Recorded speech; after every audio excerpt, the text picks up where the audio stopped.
The first book of Samuel, chapter 1. Now there was a certain man of Ramathaim Zophim of Mount Ephraim, and his name was Elkanah, the son of Jeroham, the son of Elihu, the son of Tohu, the son of Zoph, an Ephrathite. And he had 2 wives. The name of the one was Hannah, and the name of the other was Peninnah. And Peninnah had children, but Hannah had no children. And this man went up out of his city yearly to worship and to sacrifice unto the Lord of hosts in Shiloh. And the 2 sons of Eli, Hophni and Phinehas, the priests of the Lord, were there. And when the time was that Elkanah offered, he gave to Peninnah his wife and to all her sons and her daughters portions. But unto Hannah he gave a worthy portion, for he loved Hannah. But the Lord had shut up her womb. And her adversary also provoked her sore, for to make her fret, because the Lord had shut up her womb. And as he did so year by year, when she went up to the house of the Lord, so she provoked her. Therefore she wept, and did not eat. Then said Elkanah her husband to her, Hannah, why weepest thou? And why eatest thou not? And why is thy heart grieved? Am not I better to thee than 10 sons? So Hannah rose up after they had eaten in Shiloh, and after they had drunk. Now Eli the priest sat upon a seat by a post of the temple of the Lord. And she was in bitterness of soul, and prayed unto the Lord, and wept sore. And she vowed a vow, and said, O Lord of hosts, if thou wilt indeed look on the affliction of thine handmaid, and remember me, and not forget thine handmaid, but wilt give unto thine handmaid a man-child, then I will give him unto the Lord all the days of his life, and there shall no razor come upon his head. And it came to pass, as she continued to praying before the Lord, that Eli marked her mouth. Now Hannah, she spake in her heart, only her lips moved, but her voice was not heard. Therefore Eli thought she had been drunken. And Eli said unto her, How long wilt thou be drunken? Put away thy wine from thee. And Hannah answered and said, No, my lord, I am a woman of a sorrowful spirit. I have drunk neither wine nor strong drink, but have poured out my soul before the Lord. Count not thine handmaid for a daughter of Belial, for out of the abundance of my complaint and grief have I spoken hitherto. Then Eli answered and said, Go in peace, and the God of Israel grant thee thy petition that thou hast asked of him. And she said, Let thine handmaid find grace in thy sight. So the woman went her way, and did eat, and her countenance was no more sad. And they rose up in the morning early, and worshipped before the Lord, and returned, and came to their house to Ramah. And Elkanah knew Hannah his wife, and the Lord remembered her. Wherefore it came to pass, when the time was come about after Hannah had conceived, that she bare a son, and called his name Samuel, saying, Because I have asked him of the Lord. And the man Elkanah and all his house went up to offer unto the Lord the yearly sacrifice and his vow. But Hannah went not up.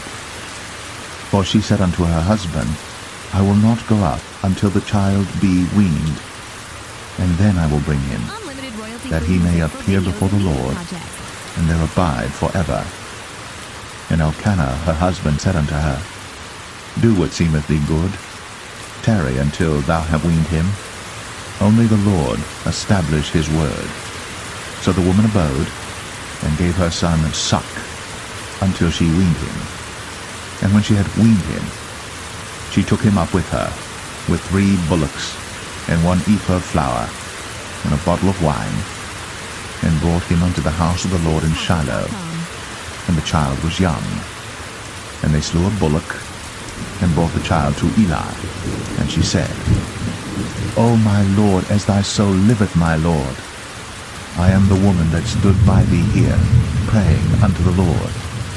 For this child I prayed, and the Lord hath given me my petition, which I asked of him. Therefore also I have lent him to the Lord. As long as he liveth, he shall be lent to the Lord. and he worshipped the Lord there.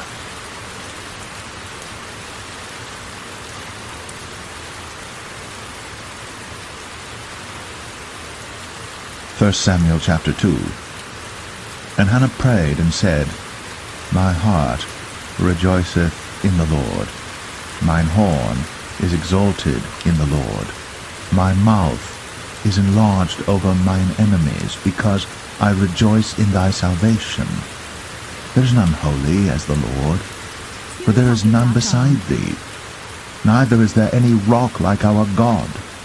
Talk no more so exceeding proudly. Let not arrogancy come out of your mouth.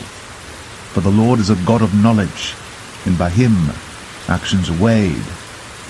The bows of the mighty men are broken, and they that stumbled are girded with strength. They that were full have hired out themselves for bread, and they that were hungry ceased, so that the barren hath borne 7, and she that hath many children is waxed feeble. The Lord killeth, and maketh alive. He bringeth down to the grave, and bringeth up. The Lord maketh poor, and maketh rich. He bringeth low, and lifteth up. He raiseth up the poor out of the dust, and lifteth up the beggar from the dunghill, to set them among princes, and to make them inherit the throne of glory. For the pillars of the earth are the Lord's, and he hath set the world upon them. He will keep the feet of his saints, and the wicked shall be silent in darkness, for by strength shall no man prevail. The adversaries of the Lord shall be broken to pieces. Out of heaven shall he thunder upon them. The Lord shall judge the ends of the earth, and he shall give strength unto his king, and exalt the horn of his anointing. And Elkanah went to Ramah to his house, and the child did minister unto the Lord before Eli the priest. Now the sons of Eli were sons of Belial. They knew not the Lord.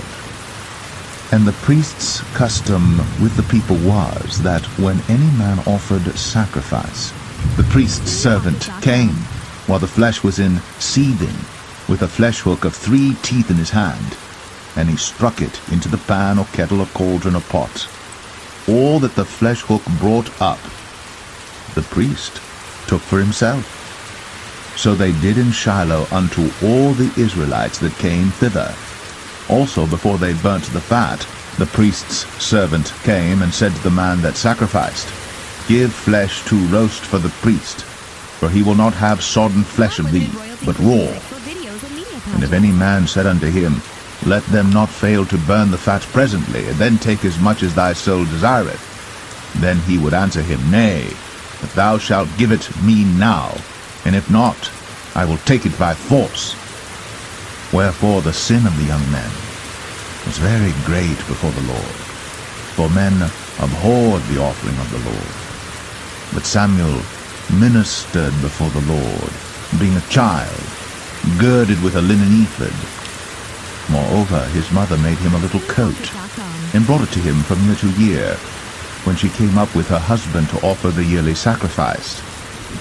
And Eli blessed Elkanah and his wife, and said, The Lord give thee seed of this woman for the loan which is lent to the Lord. And they went unto their own home.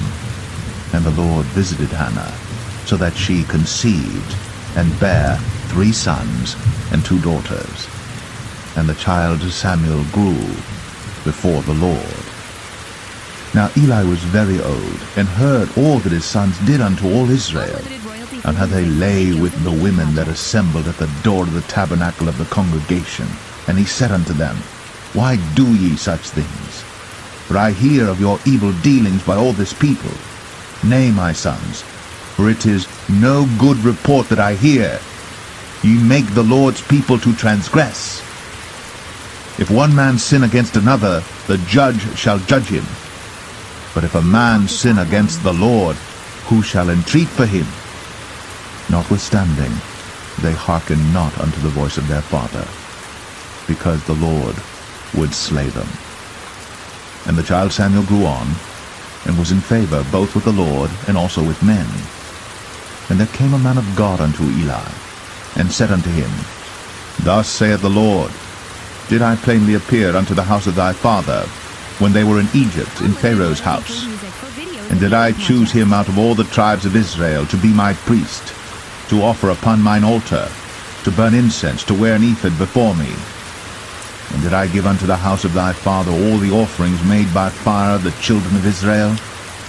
Wherefore kick ye at my sacrifice and at mine offering, which I have commanded in my habitation, and honourest thy sons above me, to make yourselves fat with the chiefest of all the offerings of Israel my people? Wherefore the Lord God of Israel saith, I said indeed that thy house and the house of thy father should walk before me forever. But now the Lord saith, Be it far from me, for them that honour me I will honour, and they that despise me shall be lightly esteemed. Behold, the days come that I will cut off thine arm, and the arm of thy father's house, that there shall not be an old man in thine house, and thou shalt see an enemy in my habitation, in all the wealth which God shall give Israel. And there shall not be an old man in thine house forever. And the man of thine whom I shall not cut off from mine altar shall be to consume thine eyes and to grieve thine heart, and all the increase of thine house shall die in the flower of their age. And this shall be a sign unto thee, that shall come upon thy two sons, on Hophni and Phinehas, in one day. They shall die, both of them. And I will raise me up a faithful priest, that shall do according to that which is in mine heart and in my mind. And I will build him a sure house, and he shall walk before mine anointed forever.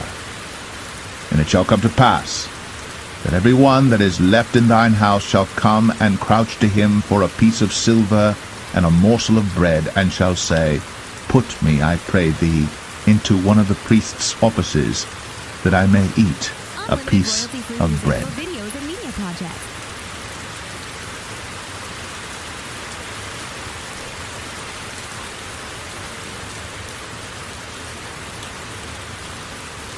First Samuel 3. And the child Samuel ministered unto the Lord before Eli. And the word of the Lord was precious in those days. There was no open vision. And it came to pass at that time, when Eli was laid down in his place, and his eyes began to wax dim, that he could not see, and ere the lamp of God went out in the temple of the Lord, where the ark of God was, and Samuel was laid down to sleep, that the Lord called Samuel, and he answered, Here am I. And he ran unto Eli, and said, Here am I, for thou calledst me. And he said, I called not, lie down again. And he went and lay down. And the Lord called yet again, Samuel. And Samuel arose and went to Eli, and said, Here am I, for thou didst call me. And he answered, I called not, my son, lie down again. Now Samuel did not yet know the Lord, neither was the word of the Lord yet revealed unto him. And the Lord called Samuel again the third time. And he arose, and went to Eli, and said, Here am I, for thou didst call me. And Eli perceived that the Lord had called the child. Therefore Eli said unto Samuel, Go, lie down, and it shall be, if he call thee, that thou shalt say, Speak, Lord, for thy servant heareth. So Samuel went, and lay down in his place. And the Lord came, and stood, and called, as at other times, Samuel, Samuel. Then Samuel answered, Speak, for thy servant heareth. And the Lord said to Samuel, Behold, I will do a thing in Israel, at which both the ears of every one that heareth it shall tingle. In that day I will perform against Eli all things which I have spoken concerning his house. When I begin, I will also make an end. For I have told him that I will judge his house forever for the iniquity which he knoweth, because his sons made themselves vile, and he restrained them not. And therefore I have sworn unto the house of Eli, that the iniquity of Eli's house shall not be purged with sacrifice nor offering forever. And Samuel lay until the morning, and opened the doors of the house of the Lord. And Samuel feared to show Eli the vision. Then Eli called Samuel and said, Samuel, my son. And he answered, Here am I. And he said, What is the thing that the Lord hath said unto thee? I pray thee, hide it not from me. God do so to thee, and more also, if thou hide anything from me of all the things that he said unto thee. And Samuel told him every whit, and hid nothing from him. And he said, It is the Lord. Let him do what seemeth him good. And Samuel grew, and the Lord was with him, and did let none of his words fall to the ground. And all Israel from Dan even to Beersheba knew that Samuel was established to be a prophet of the Lord. And the Lord appeared again in Shiloh. For the Lord revealed himself to Samuel in Shiloh by the word of the Lord.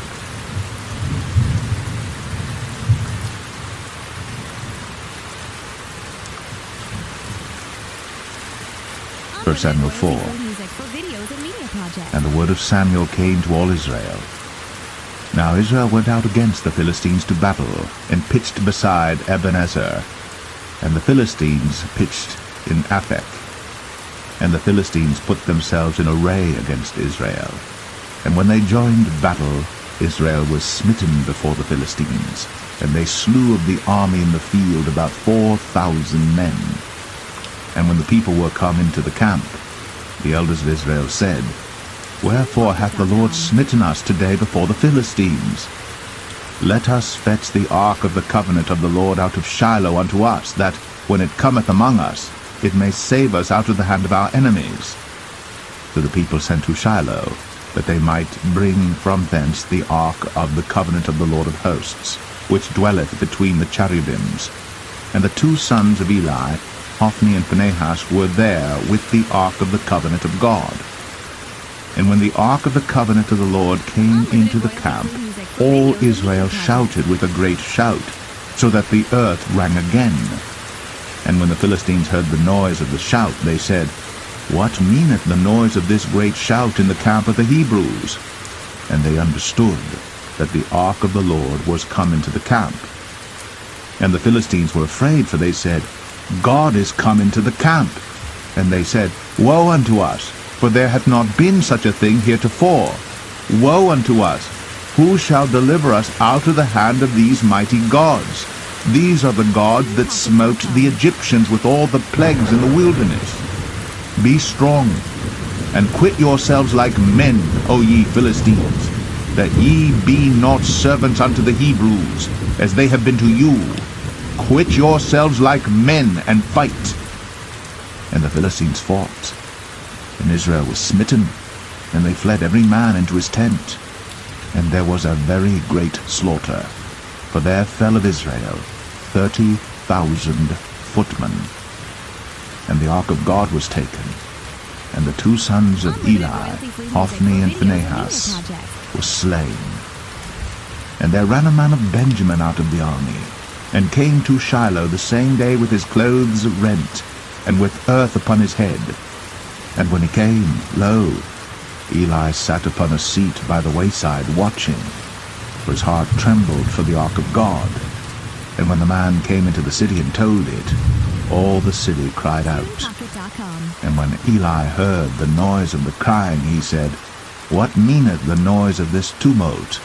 And the man came in hastily, and told Eli.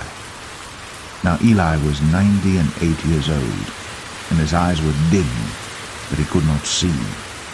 And the man said unto Eli, I am he that came out of the army, and I fled today out of the army.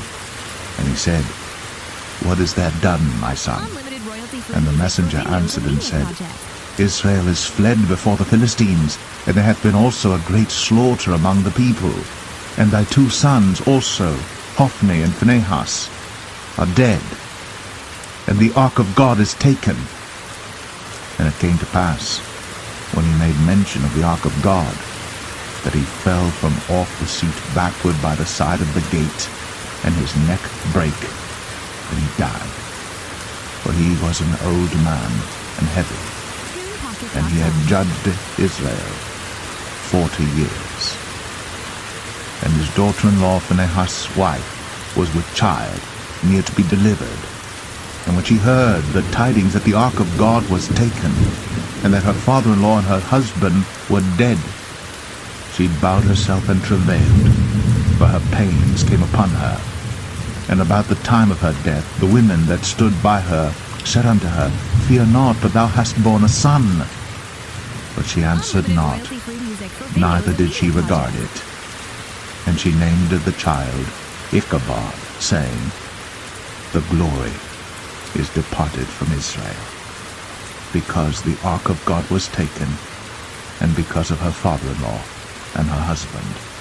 And she said, The glory is departed from Israel, for the ark of God is taken.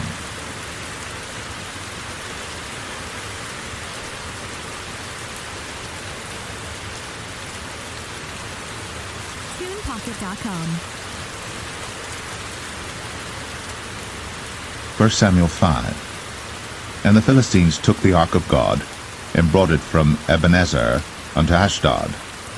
When the Philistines took the ark of God, they brought it into the house of Dagon, and set it by Dagon.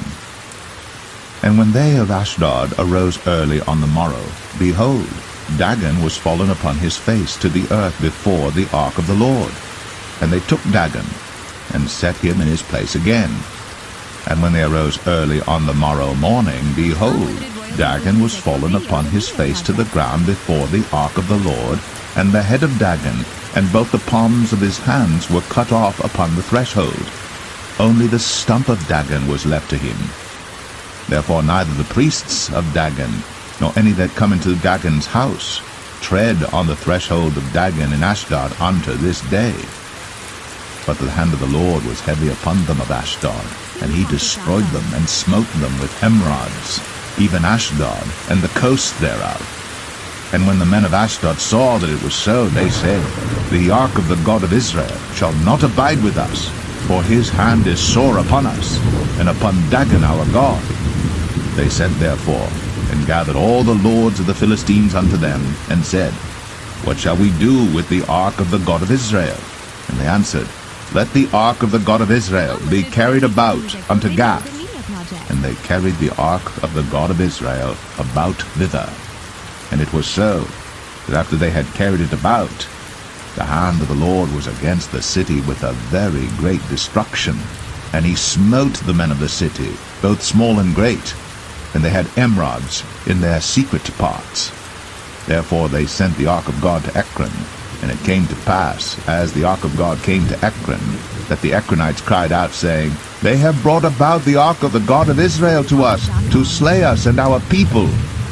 So they sent and gathered together all the lords of the Philistines, and said, Send away the ark of the God of Israel, and let it go again to his own place, that it slay us not and our people. For there was a deadly destruction throughout all the city. The hand of God was very heavy there. And the men that died not were smitten with the emerods, and the cry of the city went up to heaven. Unlimited royalty-free music for videos and media projects. 1 Samuel 6. And the ark of the Lord was in the country of the Philistines 7 months. And the Philistines called for the priests and the diviners, saying, What shall we do to the ark of the Lord? Tell us wherewith we shall send it to his place. And they said, If ye send away the ark of the God of Israel, send it not empty, but in any wise return him a trespass offering. Then ye shall be healed, and it shall be known to you why his hand is not removed from you. Then said they, What shall be the trespass offering which we shall return to him? They answered, 5 golden emerods. and 5 golden mice, according to the number of the lords of the Philistines. For one plague was on you all, and on your lords. Wherefore ye shall make images of your emerods, and images of your mice that mar the land, and ye shall give glory unto the God of Israel. Peradventure he will lighten his hand from off you, and from off your gods, and from off your land. Wherefore then do ye harden your hearts, as the Egyptians and Pharaoh hardened their hearts, when he had wrought wonderfully among them? Did they not let the people go, and they departed? Now therefore make a new cart, and take 2 milch kine, on which there hath come no yoke, and tie the kine to the cart, and bring their calves home from them. And take the ark of the Lord, and lay it upon the cart, and put the jewels of gold, which ye return him for a trespass offering, in a coffer by the side thereof, and send it away, that it may go. And see, if it goeth up by the way of his own coast, to Bethshemesh, then he hath done us this great evil. But if not, then we shall know that it is not his hand that smote us. It was a chance that happened to us. And the men did so, and took 2 milch kine, and tied them to the cart, and shut up their calves at home. And they laid the ark of the Lord upon the cart, and the coffer with the mice of gold, and the images of their emerods. And the kine took the straight way to the way of Bethshemesh, and went along the highway, lowing as they went, and turned not aside to the right hand or to the left. And the lords of the Philistines went after them unto the border of Bethshemesh. And they of Bethshemesh were reaping their wheat harvest in the valley. And they lifted up their eyes, and saw the ark, and rejoiced to see it. And the cart came into the field of Joshua, a Bethshemite, and stood there, where there was a great stone. And they clave the wood of the cart, and offered the kine a burnt offering unto the Lord. And the Levites took down the ark of the Lord, and the coffer that was with it, wherein the jewels of gold were, and put them on the great stone. And the men of Bethshemesh offered burnt offerings, and sacrificed sacrifices the same day unto the Lord. And when the 5 lords of the Philistines had seen it, they returned to Ekron the same day. And these are the golden emerods, which the Philistines returned for a trespass offering unto the Lord: for Ashdod 1, for Gaza 1, for Ashkelon 1, for Gath 1, for Ekron 1. And the golden mice, according to the number of all the cities of the Philistines, belonging to the 5 lords, both of fenced cities and of country villages, even unto the great stone of Abel, whereon they set down the ark of the Lord, which stone remaineth unto this day in the field of Joshua the Bethshemite. And he smote the men of Bethshemesh, because they had looked into the ark of the Lord. Even he smote of the people 50,010 men. And the people lamented, because the Lord had smitten many of the people with a great slaughter. And the men of Bethshemesh said, Who is able to stand before this holy Lord God? And to whom shall he go up from us? And they sent messengers to the inhabitants of Kirjath-jearim, saying, The Philistines have brought again the ark of the Lord. Come ye down, and fetch it up to you.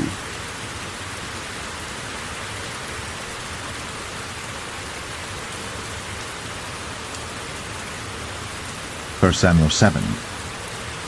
And the men of Kirjath-jearim came and fetched up the ark of the Lord, and brought it into the house of Abinadab in the hill, and sanctified Eleazar his son to keep the ark of the Lord. And it came to pass, while the ark abode in Kirjath-jearim, that the time was long, for it was 20 years. And all the house of Israel lamented after the Lord. And Samuel spake unto all the house of Israel, saying, If ye do return unto the Lord with all your hearts, then put away the strange gods and Ashtoreth from among you, and prepare your hearts unto the Lord, and serve him only, and he will deliver you out of the hand of the Philistines.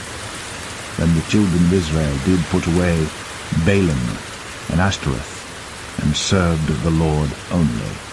And Samuel said, Gather all Israel to Mizpeh, and I will pray for you unto the Lord.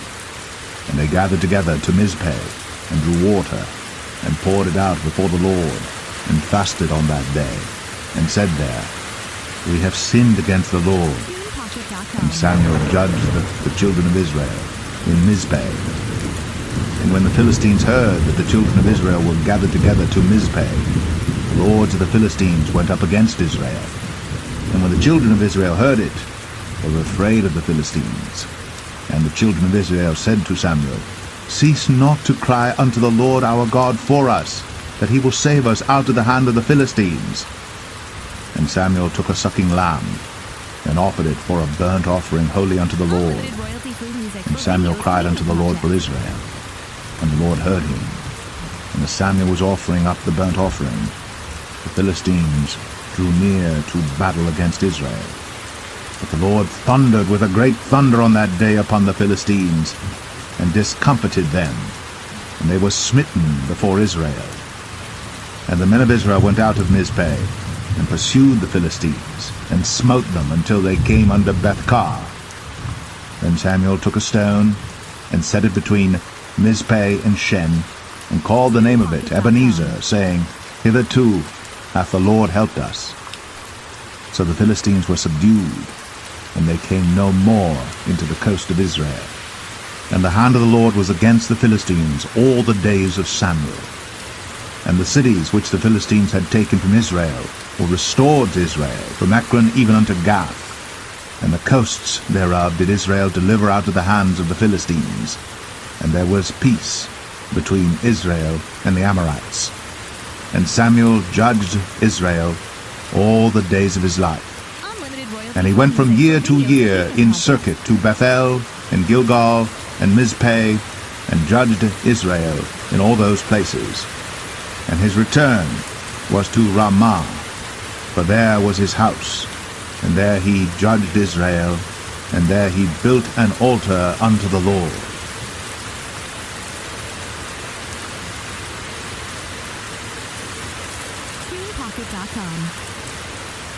1 Samuel 8. And it came to pass, when Samuel was old, that he made his sons judges over Israel. Now the name of his firstborn was Joel, and the name of his second Abiah. They were judges in Beersheba. And his sons walked not in his ways, but turned aside after lucre, and took bribes, and perverted judgment.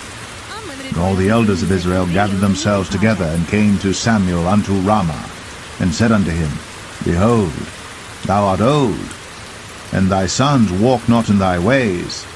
Now make us a king to judge us like all the nations. But the thing displeased Samuel, when they said, Give us a king to judge us. And Samuel prayed unto the Lord. And the Lord said unto Samuel, Hearken unto the voice of the people, and all that they say unto thee. For they have not rejected thee, but they have rejected me, that I should not reign over them. According to all the works which they have done since the day that I brought them up out of Egypt, even unto this day, wherewith they have forsaken me, and served other gods, so do they also unto thee. Now therefore hearken unto their voice, howbeit yet protest solemnly unto them, and show them the manner of the king that shall reign over them. And Samuel told all the words of the Lord unto the people that asked of him a king. And he said, This will be the manner of the king that shall reign over you. He will take your sons, and appoint them for himself, for his chariots, and to be his horsemen, and some shall run before his chariots. And he will appoint him captains over thousands, and captains over fifties, and will set them to ear his ground, and to reap his harvest, and to make his instruments of war, and instruments of his chariots. And he will take your daughters to be confectionaries, and to be cooks, and to be bakers. And he will take your fields, and your vineyards, and your olive yards, even the best of them, and give them to his servants. And he will take the tenth of your seed, and of your vineyards, and give to his officers, and to his servants. And he will take your menservants, and your maidservants, and your goodliest young men, and your asses, and put them to his work. He will take the tenth of your sheep, and ye shall be his servants. And ye shall cry out in that day because of your king which ye shall have chosen you. And the Lord will not hear you in that day. Nevertheless, the people refused to obey the voice of Samuel, and they said, Nay, but we will have a king over us, that we also may be like all the nations, and that our king may judge us, and go out before us, and fight our battles. And Samuel heard all the words of the people, and he rehearsed them in the ears of the Lord. And the Lord said to Samuel, Hearken unto their voice, and make them a king. And Samuel said unto the men of Israel, Go ye every man unto his city.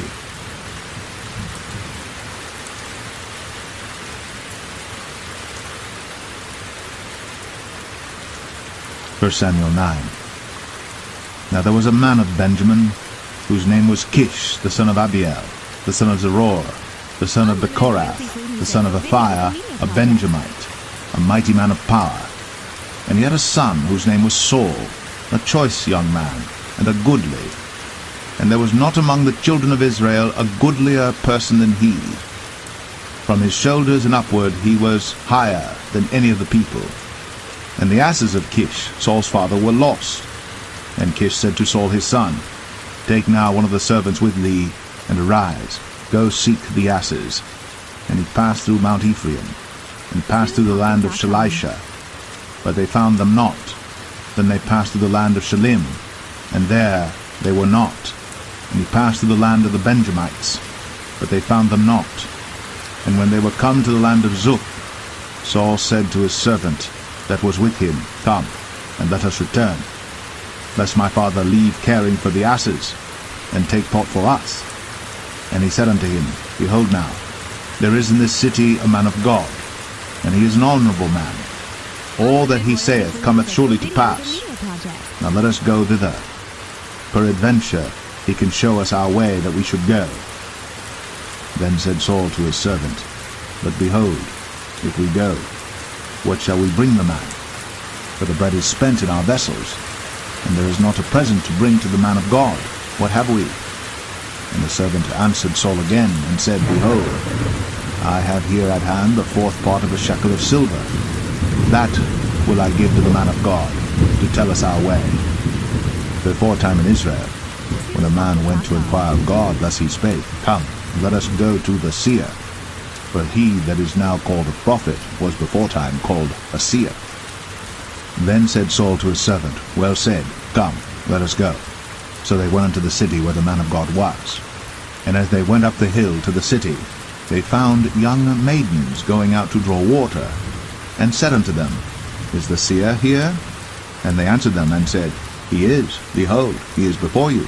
Make haste now, for he came today to the city. For there is a sacrifice of the people today in the high place. As soon as ye be come into the city, ye shall straightway find him, before he go up to the high place to eat. For the people will not eat until he come, because he doth bless the sacrifice, and afterwards they eat that be bidden. Now therefore get you up, for about this time ye shall find him. And they went up into the city. And when they were come into the city, behold, Samuel came out against them, for to go up to the high place.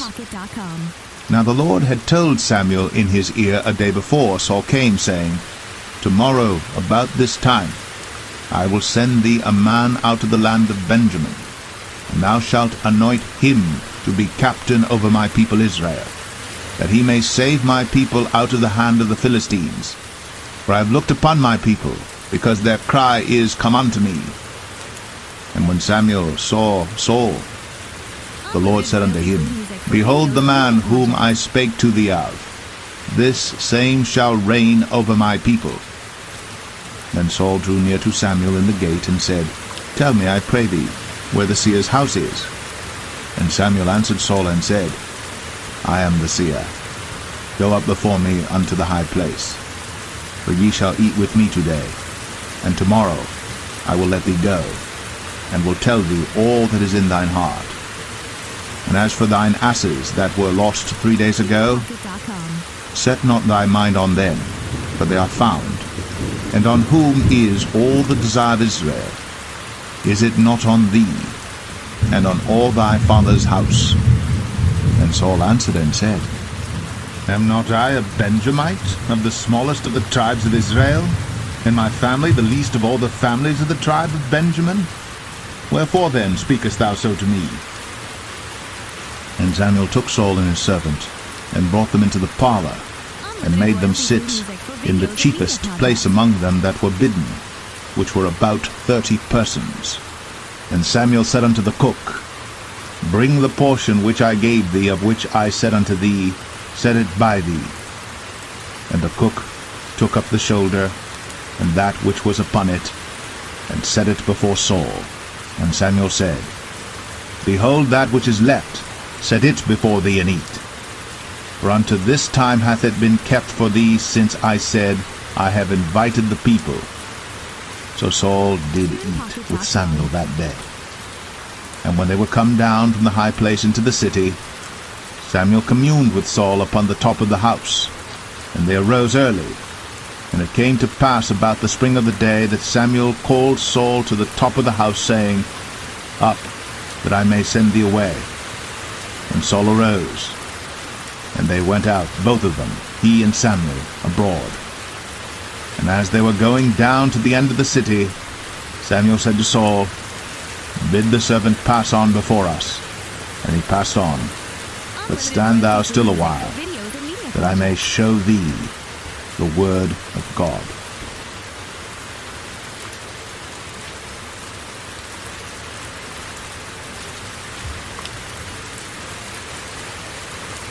First Samuel 10. Then Samuel took a vial of oil, and poured it upon his head, and kissed him, and said, Is it not because the Lord hath anointed thee to be captain over his inheritance?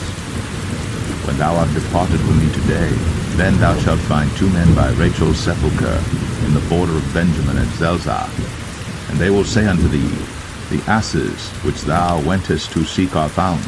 And lo, thy father hath left the care of the asses, and sorroweth for you, saying, What shall I do for my son? Then shalt thou go on forward from thence, and thou shalt come to the plain of Tabor. And there shall meet thee 3 men going up to God to Bethel, one carrying 3 kids, and another carrying 3 loaves of bread, and another carrying a bottle of wine. And they will salute thee, and give thee 2 loaves of bread, which thou shalt receive of their hands. After that thou shalt come to the hill of God, where is the garrison of the Philistines. And it shall come to pass, when thou art come thither to the city, that thou shalt meet a company of prophets coming down from the high place, with a psaltery, and a tabret, and a pipe, and a harp before them. And they shall prophesy. And the Spirit of the Lord will come upon thee, and thou shalt prophesy with them, and shalt be turned into another man. And let it be, when these signs are come unto thee, that thou do as occasion serve thee, for God is with thee. And thou shalt go down before me to Gilgal, and behold, I will come down unto thee to offer burnt offerings, and to sacrifice sacrifices of peace offerings.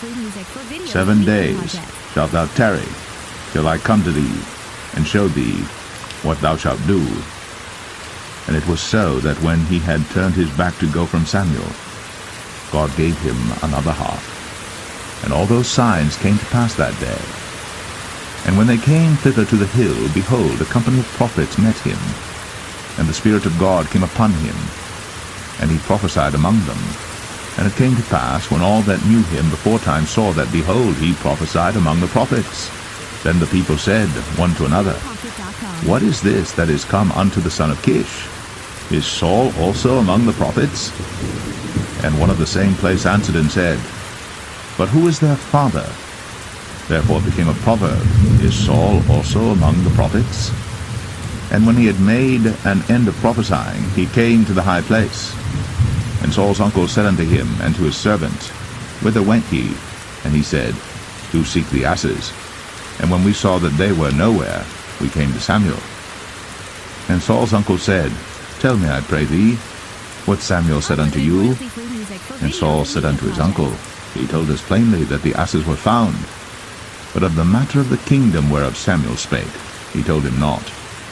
And Samuel called the people together unto the Lord to Mizpeh, and said unto the children of Israel, Thus saith the Lord God of Israel, I brought up Israel out of Egypt, and delivered you out of the hand of the Egyptians, and out of the hand of all kingdoms, and of them that oppressed you.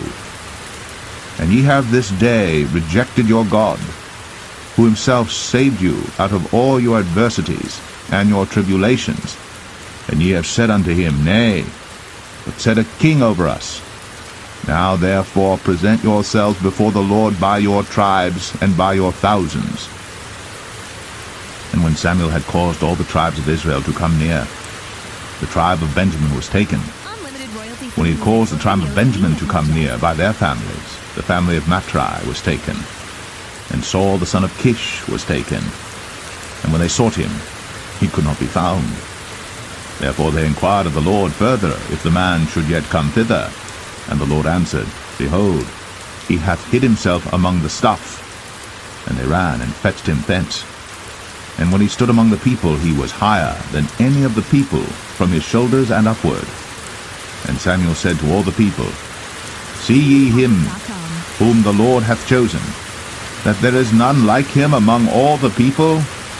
And all the people shouted and said, God save the king. Then Samuel told the people the manner of the kingdom, and wrote it in a book, and laid it up before the Lord. And Samuel sent all the people away, every man to his house. And Saul also went home to Gibeah, and there went with him a band of men, whose hearts God had touched. But the children of Belial said, How shall this man save us? And they despised him, and brought him no presents. But he held his peace.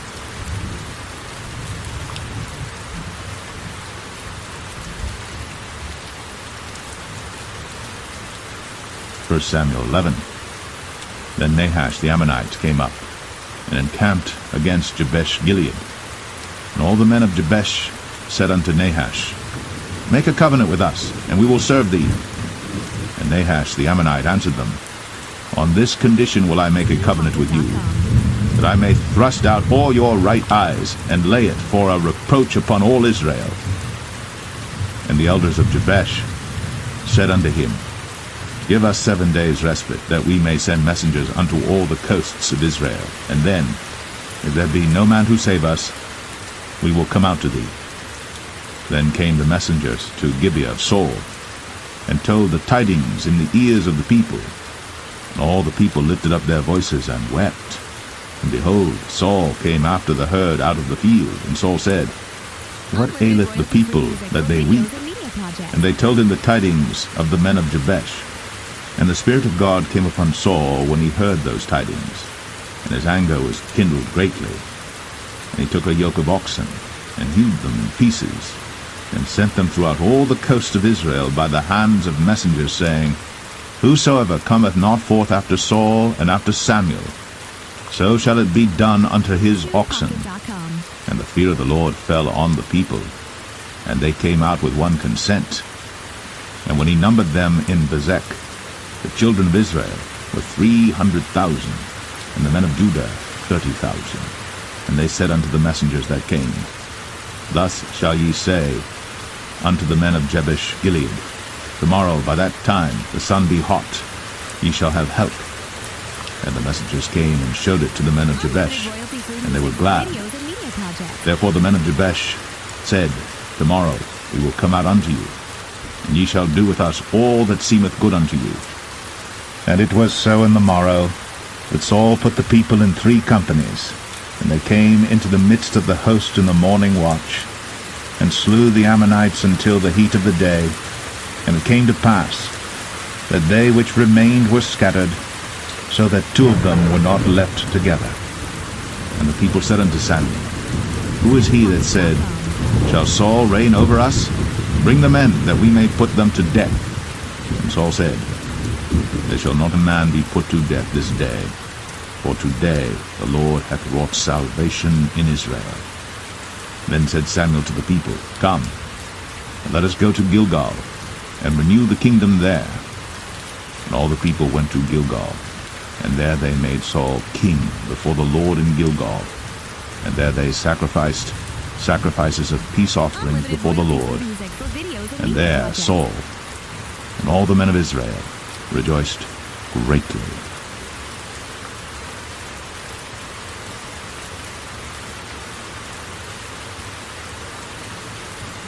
1 Samuel 12. And Samuel said unto all Israel, Behold, I have hearkened unto your voice in all that ye said unto me, and have made a king over you.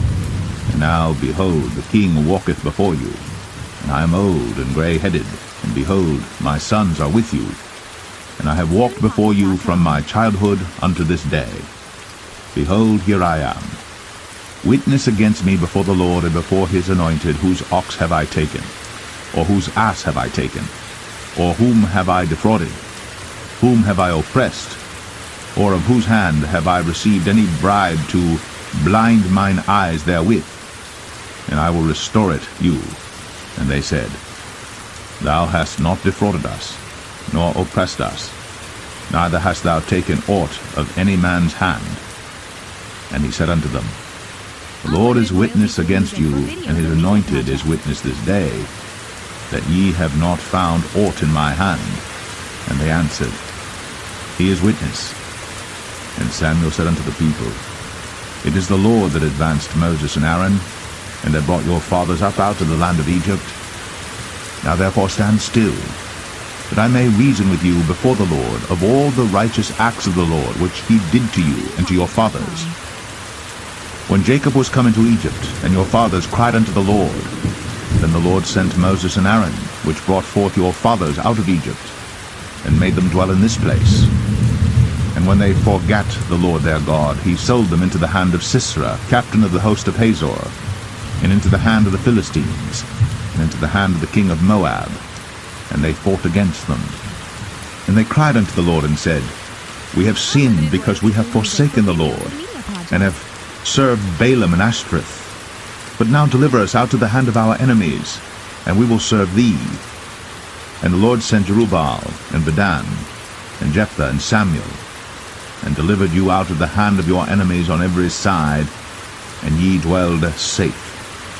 And when ye saw that Nahash the king of the children of Ammon came against you, ye said unto me, Nay, but a king shall reign over us, when the Lord your God was your king. Now therefore, behold, the king whom ye have chosen, and whom ye have desired, and behold, the Lord hath set a king over you. If ye will fear the Lord, and serve him, and obey his voice, and not rebel against the commandment of the Lord, then shall both ye and also the king that reigneth over you continue following the Lord your God. But if ye will not obey the voice of the Lord, but rebel against the commandment of the Lord, then shall the hand of the Lord be against you, as it was against your fathers. Now therefore stand and see this great thing which the Lord will do before your eyes. Is it not wheat harvest today? I will call unto the Lord, and he shall send thunder and rain, that ye may perceive and see that your wickedness is great, which ye have done in the sight of the Lord in asking you a king. So Samuel called unto the Lord, and the Lord sent thunder and rain that day. And all the people greatly feared the Lord and Samuel. And all the people said unto Samuel, Pray for thy servants unto the Lord thy God, that we die not. For we have added unto all our sins this evil, to ask us a king. And Samuel said unto the people, Fear not, ye have done all this wickedness. Yet turn not aside from following the Lord, but serve the Lord with all your heart. And turn ye not aside, for then should ye go after vain things which cannot profit nor deliver, for they are vain. For the Lord will not forsake his people for his great name's sake, because it hath pleased the Lord to make you his people. Moreover, as for me, God forbid that I should sin against the Lord in ceasing to pray for you. But I will teach you the good and the right way. Only fear the Lord, and serve him in truth with all your heart. For consider how great things he hath done for you. But if ye shall still do wickedly, ye shall be consumed, both ye and your king. TunePocket.com.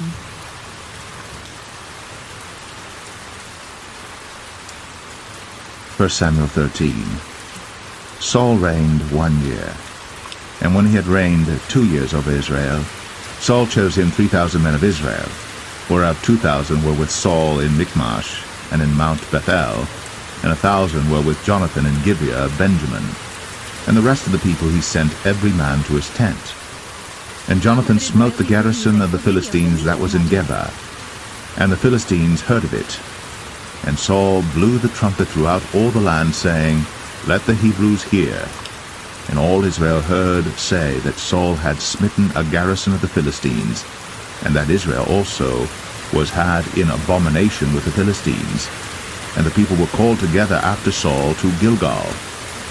And the Philistines gathered themselves together to fight with Israel, 30,000 chariots and 6,000 horsemen, and people as the sand which is on the seashore in multitude. And they came up, and pitched in Michmash, eastward from Bethaven. When the men of Israel saw that they were in a strait, for the people were distressed, then the people did hide themselves in caves, and in thickets, and in rocks, and in high places, and in pits. And some of the Hebrews went over Jordan to the land of Gad and Gilead. As for Saul, he was yet in Gilgal, and all the people followed him, trembling. And he tarried 7 days according to the set time that Samuel had appointed. But Samuel came not to Gilgal, and the people were scattered from him. And Saul said, Bring hither a burnt offering to me, and peace offerings. And he offered the burnt offering. And it came to pass that as soon as he had made an end of offering the burnt offering, behold, Samuel came. And Saul went out to meet him, that he might salute him. And Samuel said, What hast thou done? And Saul said, Because I saw that the people were scattered from me, and that thou camest not within the days appointed, and that the Philistines gathered themselves together at Michmash. Therefore said I, The Philistines will come down now upon me to Gilgal, and I have not made supplication unto the Lord. I forced myself therefore, and offered a burnt offering. And Samuel said to Saul, Thou hast done foolishly. Thou hast not kept the commandment of the Lord thy God, which he commanded thee. For now would the Lord have established thy kingdom upon Israel forever. But now thy kingdom shall not continue. The Lord hath sought him a man after his own heart. And the Lord hath commanded him to be captain over his people, because thou hast not kept that which the Lord commanded thee. And Samuel arose, and gat him up from Gilgal unto Gibeah of Benjamin. And Saul numbered the people that were present with him about 600 men. And Saul and Jonathan his son, and the people that were present with him, abode in Gibeah of Benjamin. But the Philistines encamped in Michmash. And the spoilers came out of the camp of the Philistines in 3 companies. One company turned unto the way that leadeth to Ophrah, unto the land of Shual. And another company turned the way to Beth-horon. And another company turned to the way of the border that looketh to the valley of Zeboim, toward the wilderness. Now there was no smith found throughout all the land of Israel. For the Philistines said, Lest the Hebrews make them swords or spears. But all the Israelites went down to the Philistines to sharpen every man his share, and his coulter, and his axe, and his mattock. Yet they had a file for the mattocks, and for the coulters, and for the forks, and for the axes, and to sharpen the goads. So it came to pass in the day of battle that there was neither sword nor spear found in the hand of any of the people that were with Saul and Jonathan. But with Saul and with Jonathan his son was there found. And the garrison of the Philistines went out to the passage of Michmash. TunePocket.com.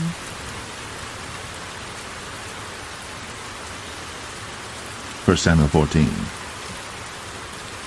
Now it came to pass upon a day that Jonathan the son of Saul said unto the young man that bare his armor, Come, and let us go over to the Philistines' garrison that is on the other side. But he told not his father. And Saul tarried in the uttermost part of Gibeah, under a pomegranate tree which is in Migron. And the people that were with him were about 600 men. And Ahiah, the son of Ahitub, Ichabod's brother, the son of Phinehas, the son of Eli, the Lord's priest in Shiloh, wearing an ephod. And the people knew not that Jonathan was gone. And between the passages by which Jonathan sought to go over unto the Philistines' garrison, there was a sharp rock on the one side, and a sharp rock on the other side. And the name of the one was Bozez, and the name of the other Sinai. The forefront of the one was situate northward over against Michmash, and the other southward over against Gibeah.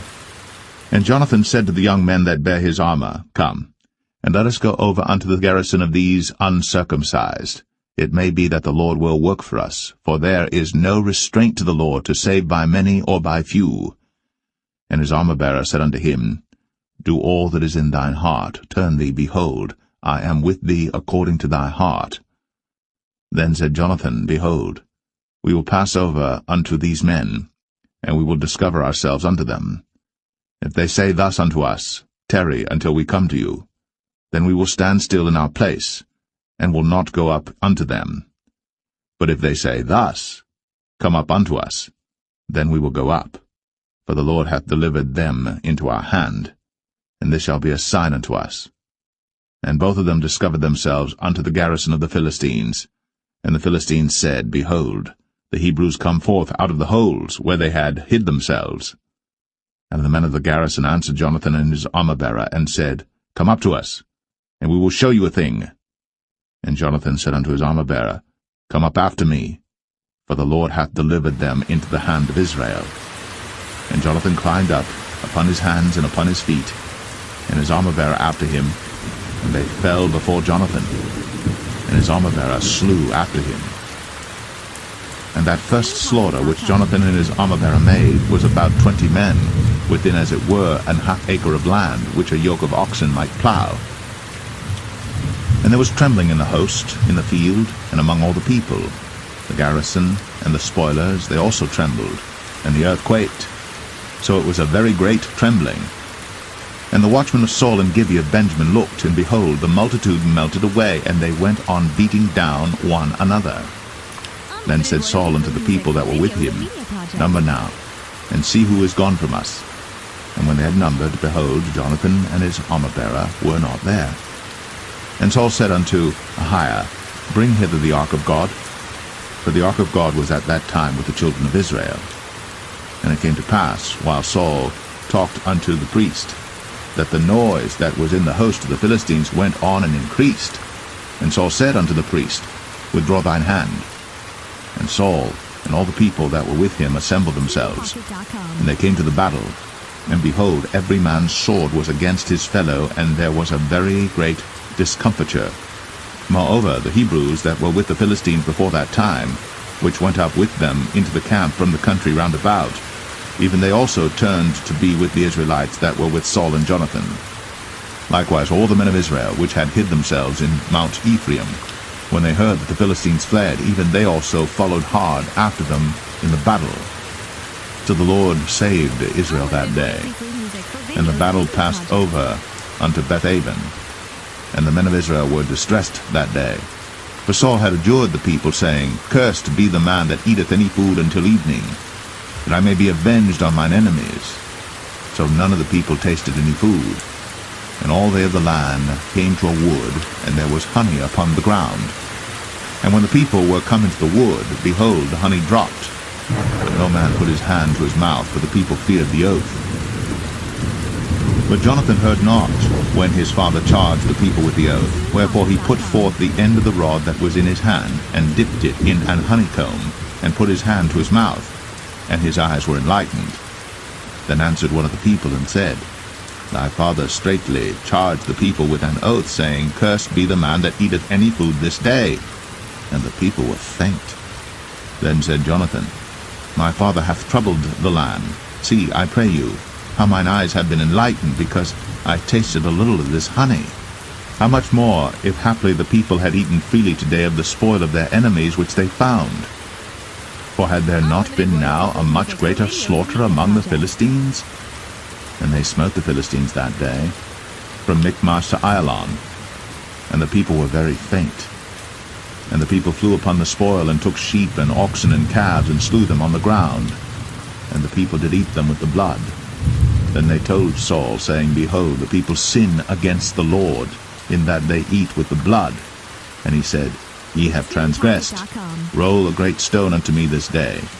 And Saul said, Disperse yourselves among the people, and say unto them, Bring me hither every man his ox, and every man his sheep, and slay them here, and eat, and sin not against the Lord in eating with the blood.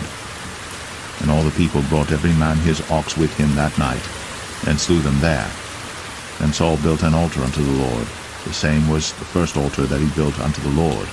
And Saul said, Let us go down after the Philistines by night, and spoil them until the morning light, and let us not leave a man of them. And they said, Do whatsoever seemeth good unto thee. Then said the priest, Let us draw near hither unto God. And Saul asked counsel of God, Shall I go down after the Philistines? Wilt thou deliver them into the hand of Israel? But he answered him not that day.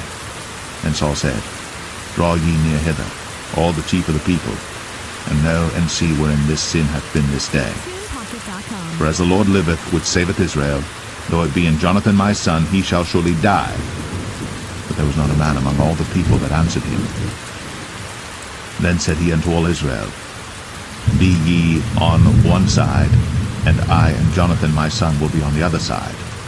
And the people said unto Saul, Do what seemeth good unto thee. Therefore Saul said unto the Lord God of Israel, Give a perfect lot. And Saul and Jonathan were taken, but the people escaped. And Saul said, Cast lots between me and Jonathan my son. And Jonathan was taken. Then Saul said to Jonathan, Tell me what thou hast done. And Jonathan told him and said, I did but taste a little honey with the end of the rod that was in mine hand, and lo, I must die. And Saul answered, God do so and more also, for thou shalt surely die, Jonathan. And the people said unto Saul, Shall Jonathan die, who hath wrought this great salvation in Israel? God forbid, as the Lord liveth. There shall not one hair of his head fall to the ground, for he hath wrought with God this day. So the people rescued Jonathan, that he died not. Then Saul went up from following the Philistines, and the Philistines went to their own place. So Saul took the kingdom over Israel, and fought against all his enemies on every side, against Moab, and against the children of Ammon, and against Edom, and against the kings of Zobah, and against the Philistines. And whithersoever he turned himself, he vexed them. And he gathered an host, and smote the Amalekites, and delivered Israel out of the hands of them that spoiled them. Now the sons of Saul were Jonathan and Ishui, and Melch-Ishui. And the names of his two daughters were these, the name of the firstborn Merab, and the name of the younger Michal. And the name of Saul's wife was Ahinoam, the daughter of Ahimaaz. And the name of the captain of his host was Abner, the son of Ner, Saul's uncle. And Kish was the father of Saul, and Ner, the father of Abner, was the son of Abiel. And there was sore war against the Philistines all the days of Saul. And when Saul saw any strong man or any valiant man, he took him unto him.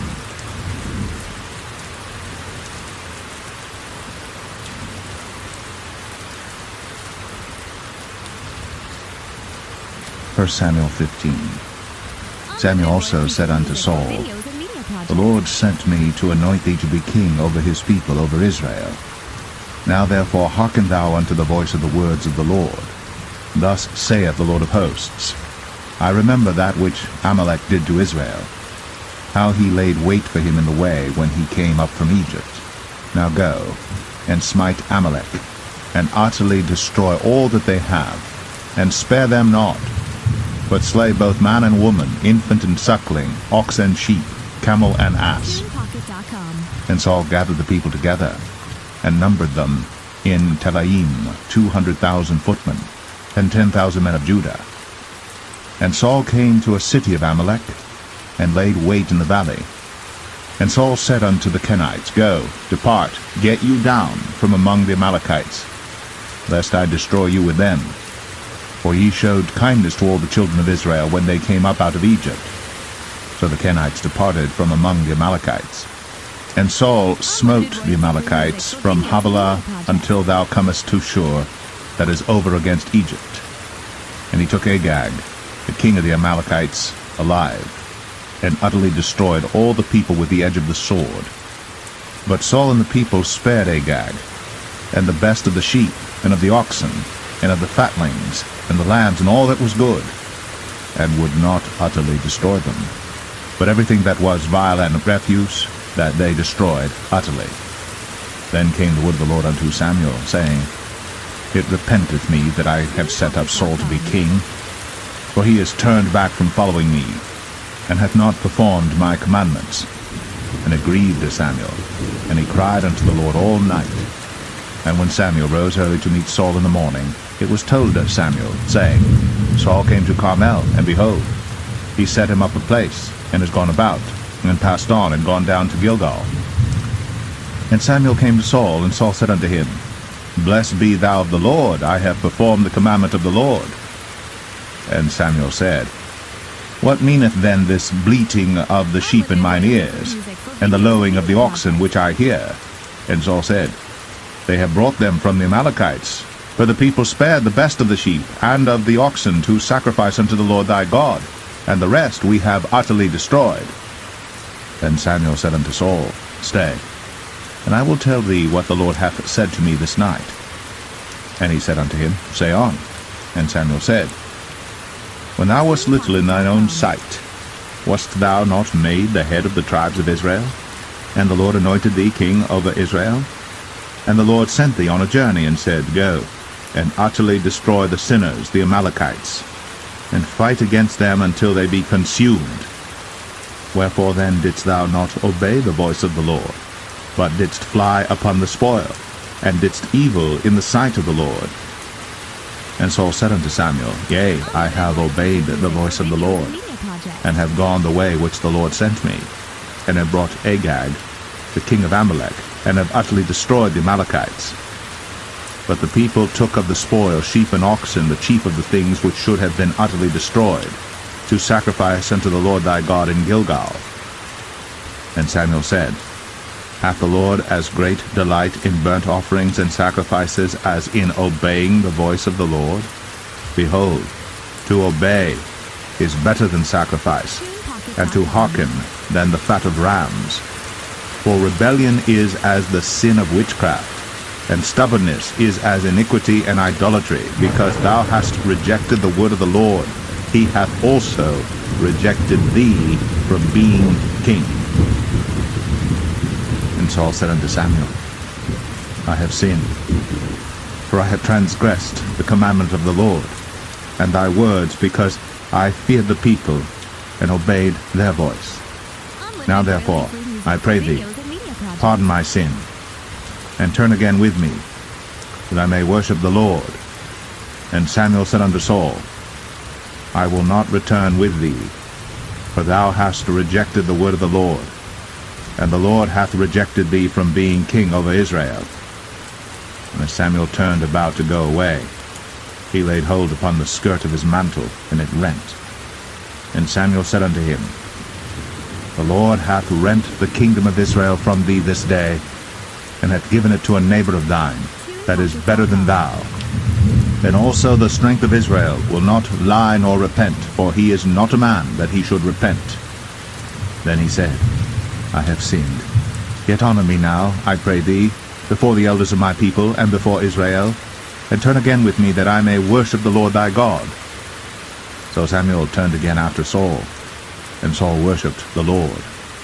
Then said Samuel, Bring ye hither to me Agag, the king of the Amalekites. And Agag came unto him delicately. And Agag said, Surely the bitterness of death is past. And Samuel said, As thy sword hath made women childless, so shall thy mother be childless among women. And Samuel hewed Agag in pieces before the Lord in Gilgal. Then Samuel went to Ramah, and Saul went up to his house to Gibeah of Saul. And Samuel came no more to see Saul until the day of his death. Nevertheless, Samuel mourned for Saul, and the Lord repented that he had made Saul king over Israel.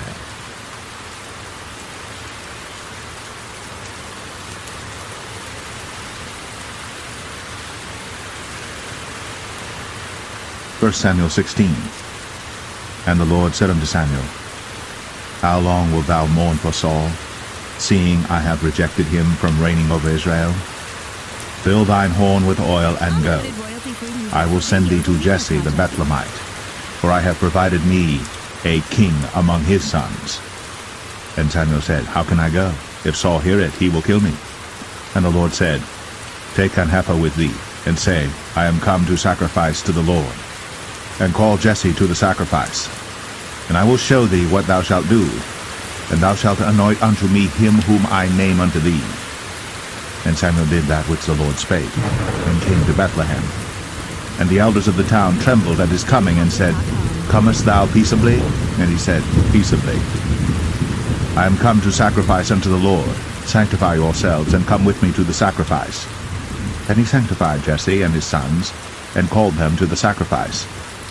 And it came to pass, when they were come, that he looked on Eliab, and said, Surely the Lord's anointed is before him. But the Lord said unto Samuel, Look not on his countenance, or on the height of his stature, because I have refused him. For the Lord seeth not as man seeth. For man looketh on the outward appearance, but the Lord looketh on the heart. Then Jesse called Abinadab, and made him pass before Samuel, and he said, Neither hath the Lord chosen this. Then Jesse made Shammah to pass by, and he said, Neither hath the Lord chosen this. Again Jesse made 7 of his sons to pass before Samuel. And Samuel said unto Jesse, The Lord hath not chosen these. And Samuel said unto Jesse, Are here all thy children? And he said, There remaineth yet the youngest, and behold, he keepeth the sheep. And Samuel said unto Jesse, Send and fetch him, for we will not sit down till he come hither. And he sent and brought him in. Now he was ruddy, and withal of a beautiful countenance, and goodly to look to. And the Lord said, Arise, anoint him, for this is he. Then Samuel took the horn of oil, and anointed him in the midst of his brethren. And the Spirit of the Lord came upon David from that day forward. So Samuel rose up, and went to Ramah. But the Spirit of the Lord departed from Saul, and an evil spirit from the Lord troubled him. And Saul's servant said unto him, Behold now, an evil spirit from God troubleth thee. Let our Lord now command thy servants which are before thee to seek out a man who is a cunning player on an harp. And it shall come to pass, when the evil spirit from God is upon thee, that he shall play with his hand, and thou shalt be well. And Saul said unto his servants, Provide me now a man that can play well, and bring him to me. Then answered one of the servants, and said, Behold, I have seen a son of Jesse the Bethlehemite, that is cunning in playing, and a mighty valiant man, and a man of war, and prudent in matters, and a comely person. And the Lord is with him. Wherefore Saul sent messengers unto Jesse, and said, Send me David thy son, which is with the sheep. And Jesse took an ass laden with bread, and a bottle of wine, and a kid, and sent them by David his son unto Saul. And David came to Saul, and stood before him. And he loved him greatly, and he became his armor-bearer. And Saul said to Jesse, saying, Let David, I pray thee, stand before me, for he hath found favor in my sight. And it came to pass, when the evil spirit from God was upon Saul, that David took an harp, and played with his hand. So Saul was refreshed, and was well, and the evil spirit departed from him.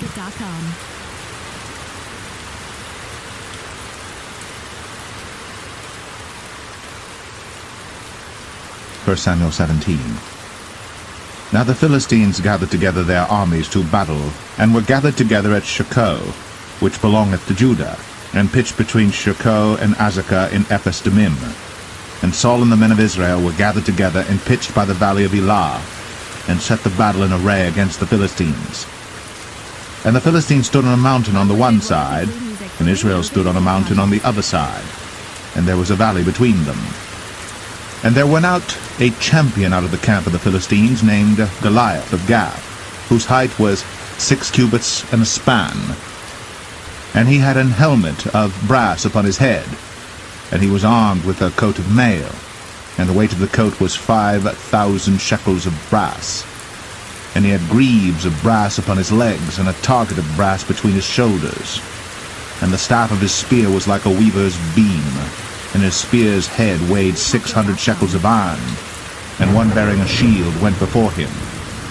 And he stood and cried unto the armies of Israel, and said unto them, Why are ye come out to set your battle in array?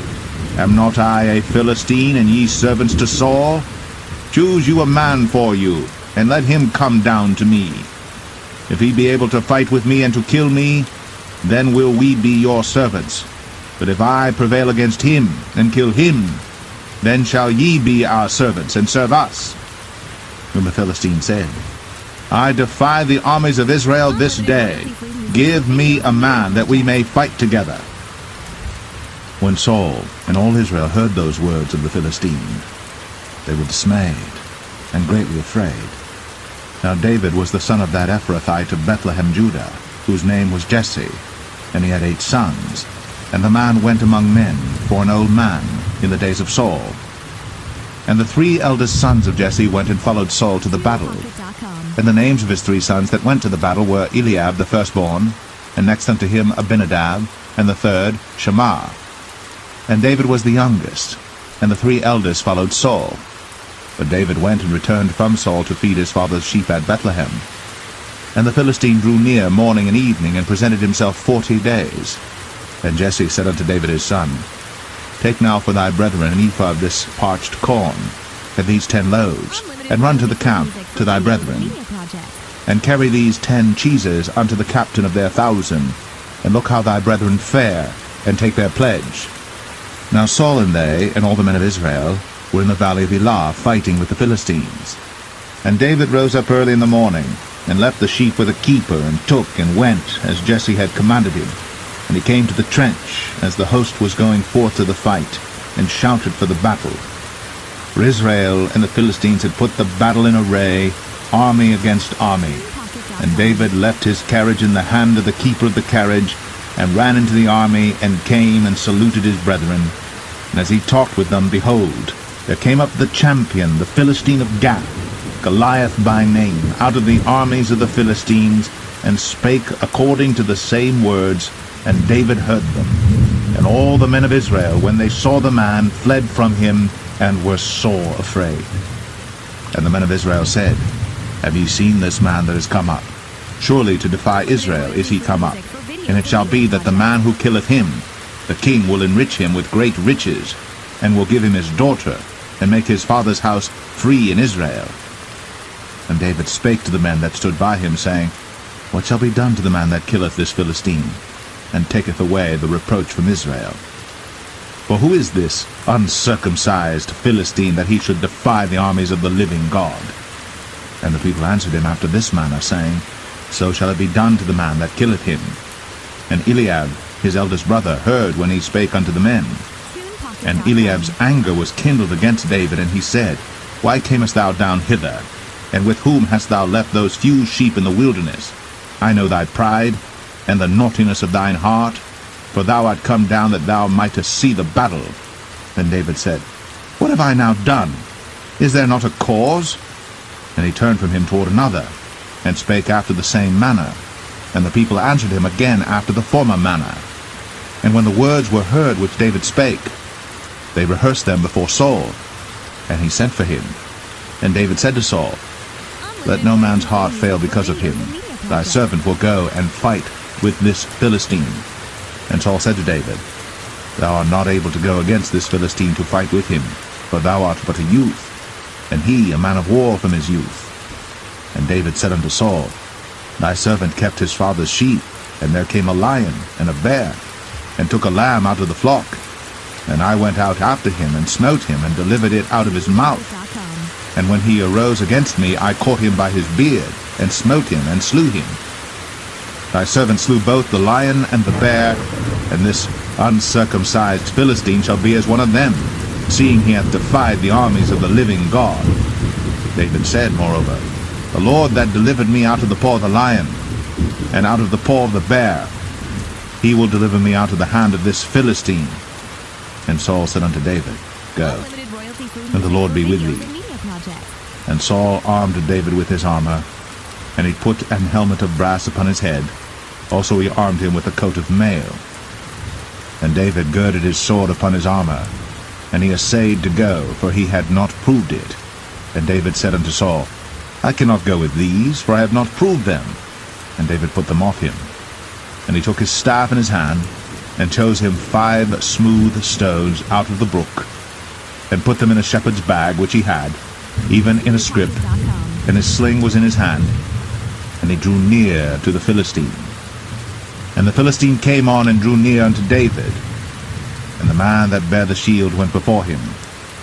And when the Philistine looked about and saw David, he disdained him, for he was but a youth, and ruddy, and of a fair countenance.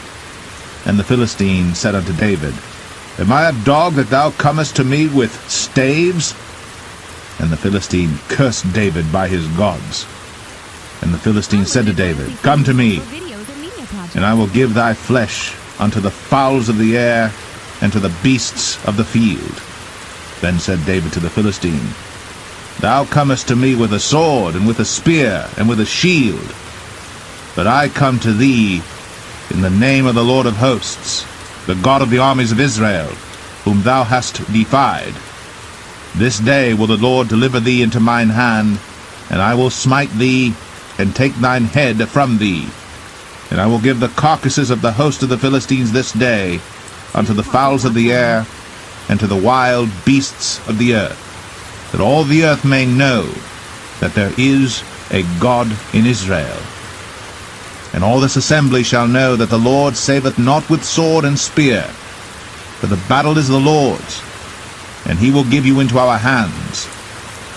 And it came to pass, when the Philistine arose, and came and drew nigh to meet David, that David hasted, and ran toward the army to meet the Philistine. And David put his hand in his bag, and took thence a stone, and slang it, and smote the Philistine in his forehead, that the stone sunk into his forehead, and he fell upon his face to the earth. So David prevailed over the Philistine with a sling and with a stone, and smote the Philistine, and slew him. But there was no sword in the hand of David. Therefore David ran, and stood upon the Philistine, and took his sword, and drew it out of the sheath thereof, and slew him, and cut off his head therewith. And when the Philistines saw their champion was dead, they fled. And the men of Israel and of Judah arose, and shouted, and pursued the Philistines until thou come to the valley, and to the gates of Ekron. And the wounded of the Philistines fell down by the way to Sharaim, even unto Gath and unto Ekron. And the children of Israel returned from chasing after the Philistines, and they spoiled their tents. And David took the head of the Philistine, and brought it to Jerusalem, but he put his armor in his tent. And when Saul saw David go forth against the Philistines, he said unto Abner, the captain of the host, Abner, whose son is this youth? And Abner said, As thy soul liveth, O king, I cannot tell. And the king said, Inquire thou whose son the stripling is. And as David returned from the slaughter of the Philistine, Abner took him, and brought him before Saul with the head of the Philistine in his hand. And Saul said to him, Whose son art thou, thou young man? And David answered, I am the son of thy servant Jesse, the Bethlehemite.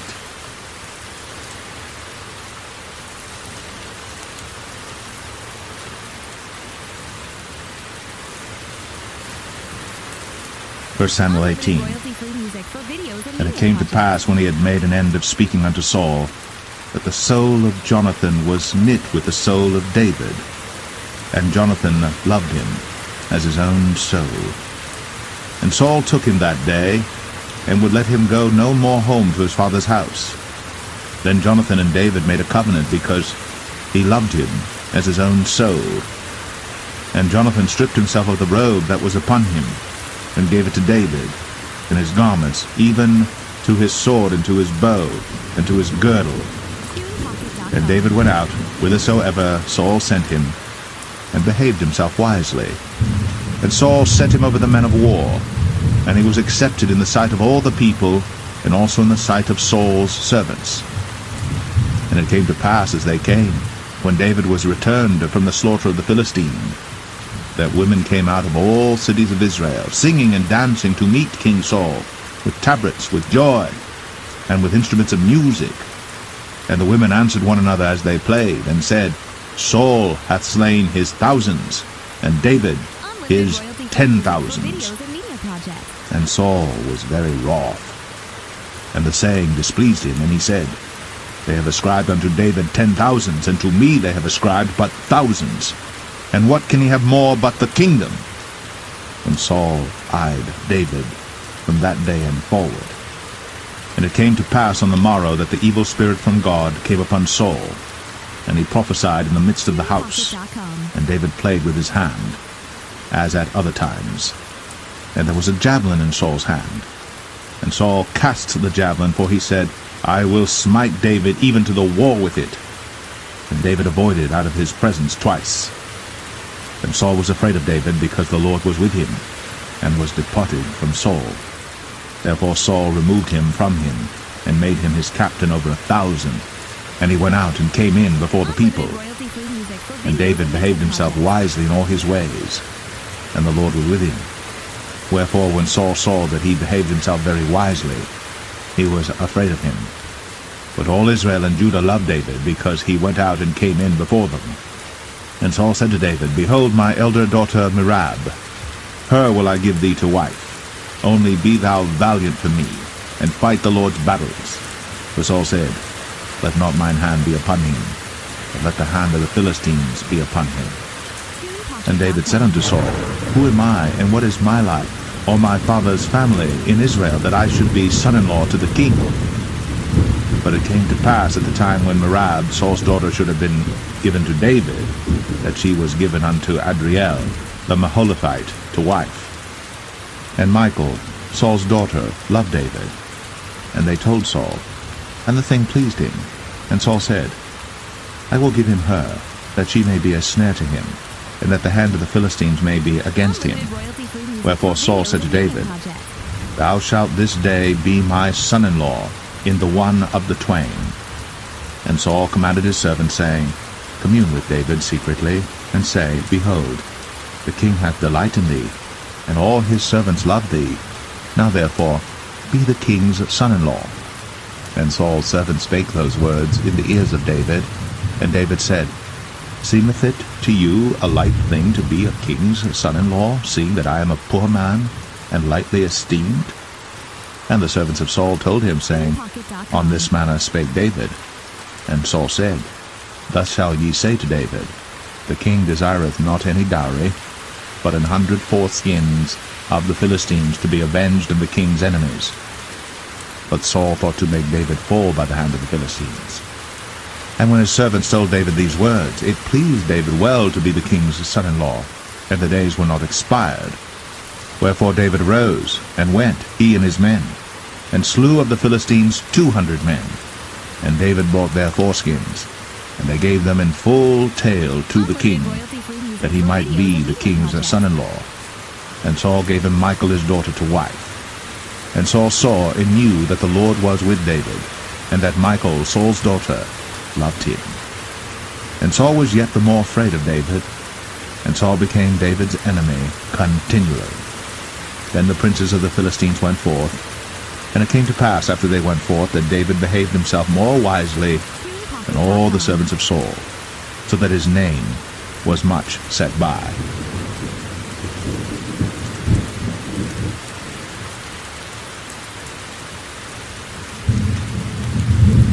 1 Samuel 19.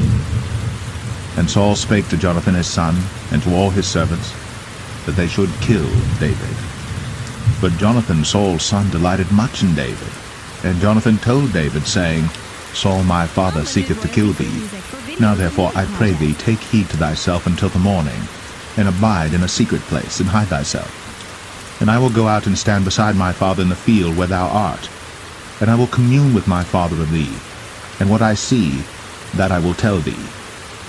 And Jonathan spake good of David unto Saul his father, and said unto him, Let not the king sin against his servant, against David, because he hath not sinned against thee, and because his works have been to thee word very good. For he did put his life in his hand, and slew the Philistine. And the Lord wrought a great salvation for all Israel. Thou sawest it, and didst rejoice. Wherefore then wilt thou sin against innocent blood, to slay David without a cause? And Saul hearkened unto the voice of Jonathan. And Saul sware, As the Lord liveth, he shall not be slain. And Jonathan called David, and Jonathan showed him all those things. And Jonathan brought David to Saul, and he was in his presence, as in times past. And there was war again, and David went out and fought with the Philistines, and slew them with a great slaughter, and they fled from him. And the evil spirit from the Lord was upon Saul, as he sat in his house with his javelin in his hand. And David played with his hand. And Saul sought to smite David even to the wall with the javelin, but he slipped away out of Saul's presence. And he smote the javelin to the wall, and David fled, and escaped that night. Saul also sent messengers unto David's house to watch him and to slay him in the morning. And Michal, David's wife, told him, saying, If thou save not thy life tonight, tomorrow thou shalt be slain. So Michal let David down through a window, and he went and fled, and escaped. And Michal took an image, and laid it in the bed, and put a pillow of goat's hair for his bolster, and covered it with a cloth. And when Saul sent messengers to take David, she said, He is sick. And Saul sent the messengers again to see David, saying, Bring him up to me in the bed, that I may slay him. And when the messengers were come in, behold, there was an image in the bed, with a pillow of goat's hair for his bolster. And Saul said unto Michal, Why hast thou deceived me so, and sent away mine enemy, that he is escaped? And Michal answered Saul, He said unto me, Let me go, why should I kill thee? So David fled, and escaped, and came to Samuel to Ramah, and told him all that Saul had done to him. And he and Samuel went, and dwelt in Naueth. It was told Saul, saying, Behold, David is at Naueth in Ramah. And Saul sent messengers to take David. And when they saw the company of the prophets prophesying, and Samuel standing as appointed over them, the Spirit of God was upon the messengers of Saul, and they also prophesied. And when it was told Saul, he sent other messengers, and they prophesied likewise. And Saul sent messengers again the third time, and they prophesied also. Then went he also to Ramah, and came to a great well that is in Sechul. And he asked and said, Where are Samuel and David? And one said, Behold, they be at Naueth and Ramah. And he went thither to Naueth and Ramah. And the Spirit of God was upon him also. And he went on and prophesied, until he came to Naueth and Ramah. And he stripped off his clothes also, and prophesied before Samuel in like manner, and lay down naked all that day, and all that night. Wherefore they say, Is Saul also among the prophets?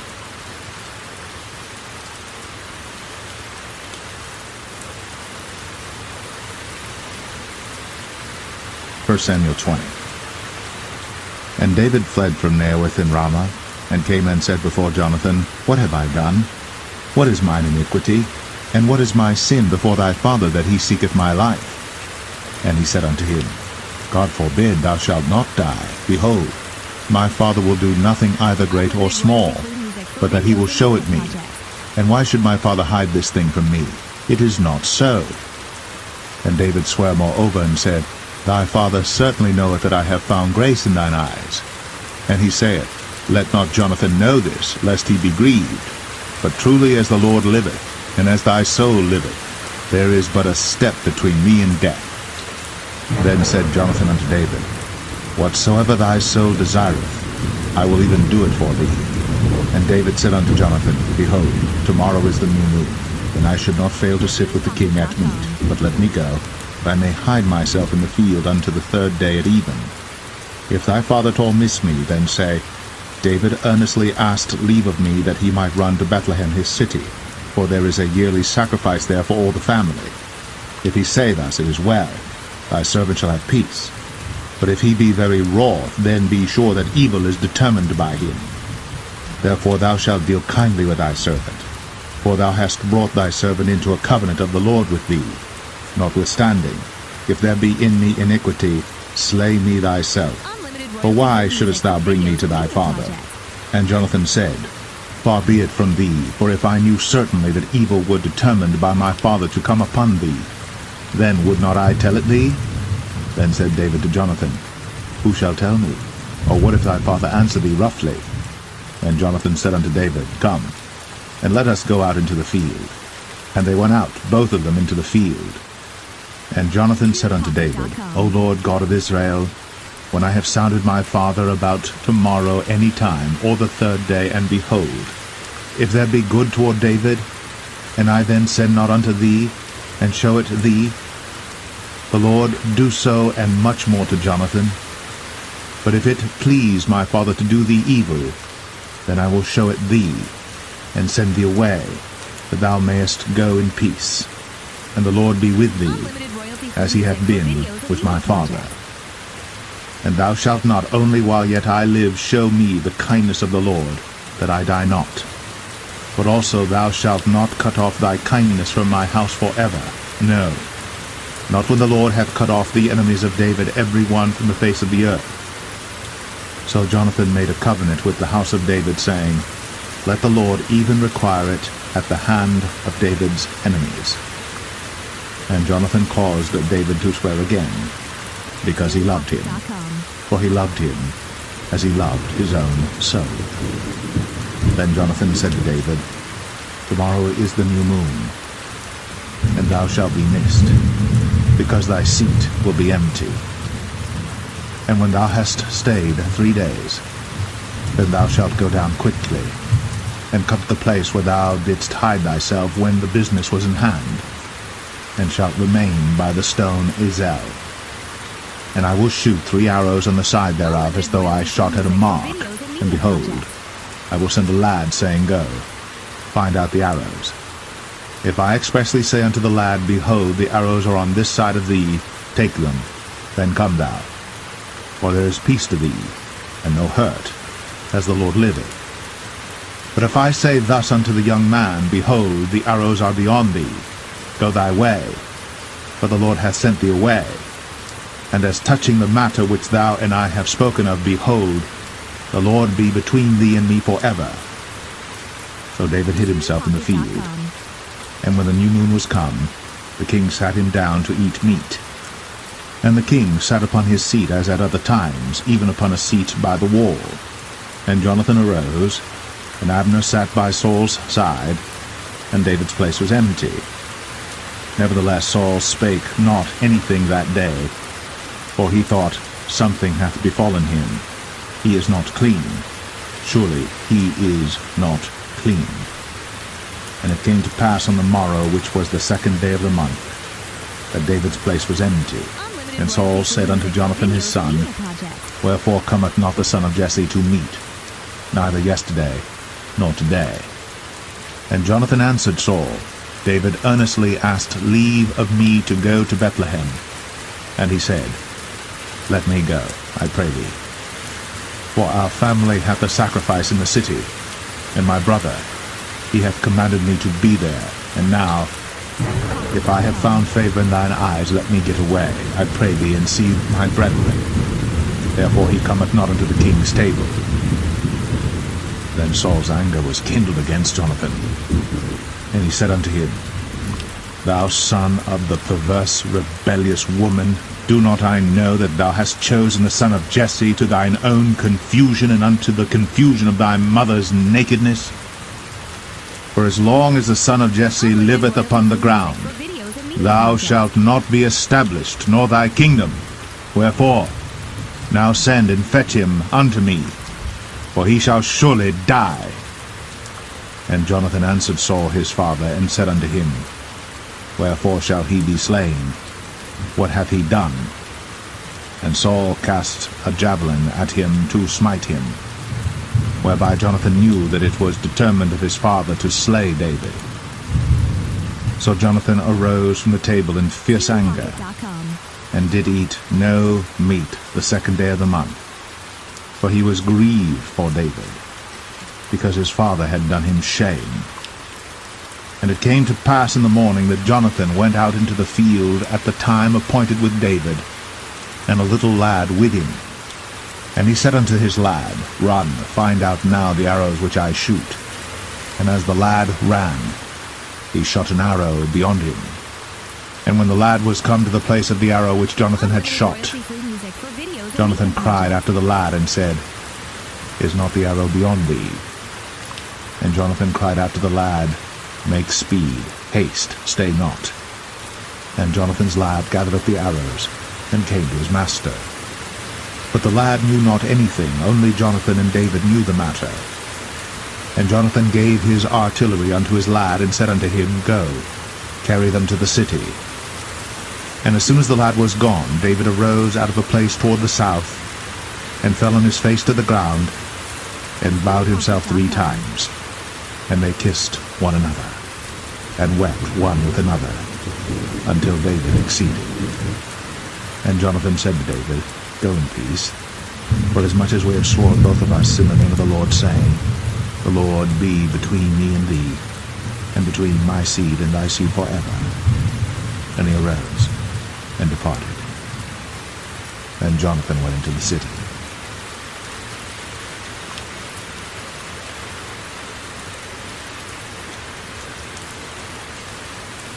Unlimited royalty-free 1 Samuel music for video 21. and media projects. Then came David to Nob, to Ahimelech the priest.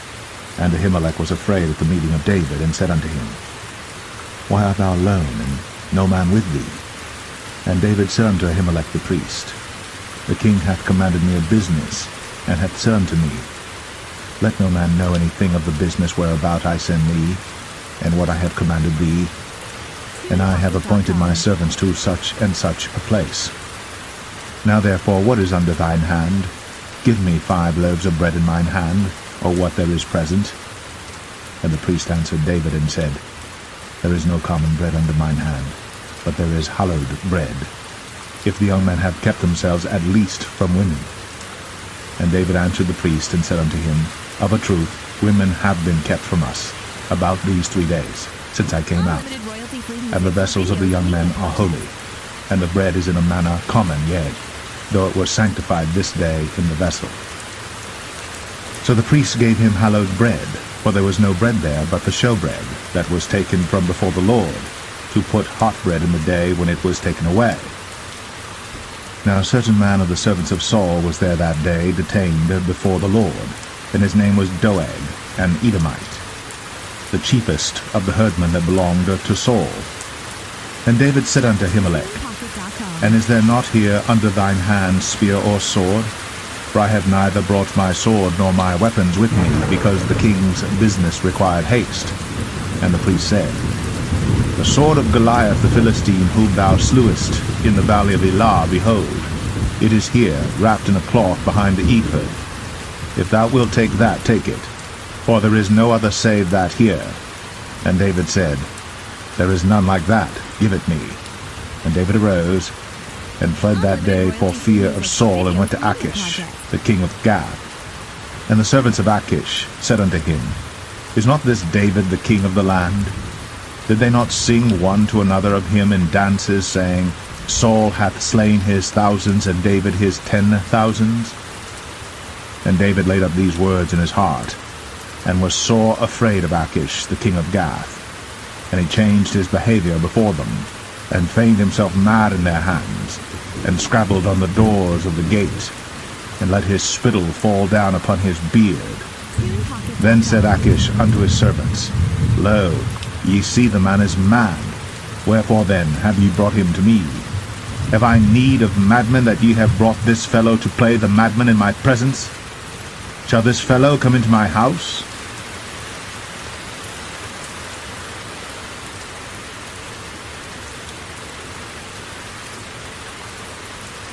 1 Samuel 22. David therefore departed thence, and escaped to the cave Adullam. And when his brethren and all his father's house heard it, they went down thither to him, and every one that was in distress, and every one that was in debt, and every one that was discontented gathered themselves unto him, and he became a captain over them. And there were with him about 400 men. And David went thence to Mizpeh of Moab. And he said unto the king of Moab, Let my father and my mother, I pray thee, come forth, and be with you, till I know what God will do for me. And he brought them before the king of Moab, and they dwelt with him all the while that David was in the hold. And the prophet Gad said unto David, Abide not in the hold, depart, and get thee into the land of Judah. Then David departed, and came into the forest of Hareth. When Saul heard that David was discovered, and the men that were with him. Now Saul abode in Gibeah under a tree in Ramah, having his spear in his hand, and all his servants were standing about him. Then Saul said unto his servants that stood about him, Hear now, ye Benjamites, will the son of Jesse give every one of you fields and vineyards, and make you all captains of thousands and captains of hundreds, that all of you have conspired against me? And there is none that showeth me that my son hath made a league with the son of Jesse. And there is none of you that is sorry for me, or showeth unto me that my son hath stirred up my servant against me, to lie in wait, as at this day. Then answered Doeg the Edomite, which was set over the servants of Saul, and said, I saw the son of Jesse coming to Nob, to Ahimelech, the son of Ahitub. And he inquired of the Lord for him, and gave him victuals, and gave him the sword of Goliath the Philistine. Then the king sent to call Ahimelech the priest, the son of Ahitub, and all his father's house, the priests that were in Nob, and they came all of them to the king. And Saul said, Hear now, thou son of Ahitub. And he answered, Here I am, my lord.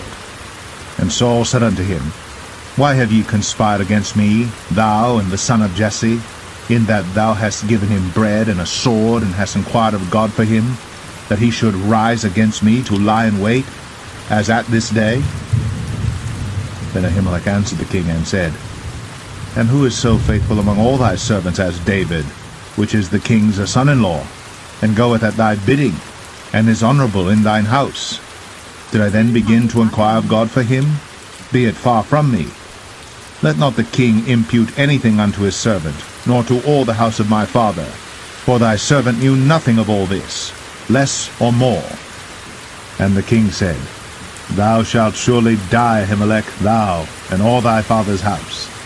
And the king said unto the footmen that stood about him, Turn, and slay the priests of the Lord, because their hand also is with David, and because they knew when he fled, and did not show it to me. But the servants of the king would not put forth their hand to fall upon the priests of the Lord. And the king said to Doeg, Turn thou, and fall upon the priests. And Doeg the Edomite turned, and he fell upon the priests, and slew on that day 75 persons that did wear a linen ephod.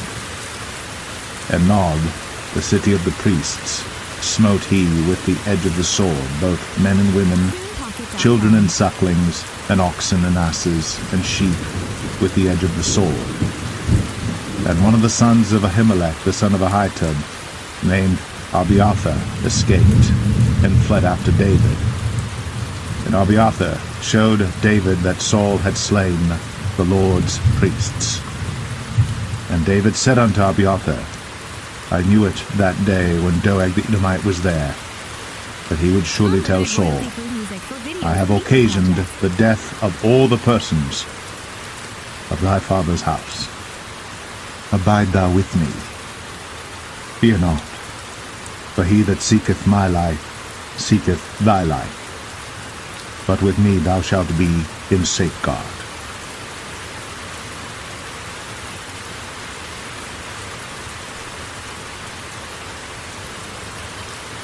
1 Samuel 23. Then they told David, saying, Behold, the Philistines fight against Keilah, and they rob the threshing floors. Therefore David inquired of the Lord, saying, Shall I go and smite these Philistines?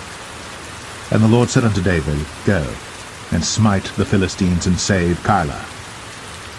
And David's men said unto him, Behold, we be afraid here in Judah.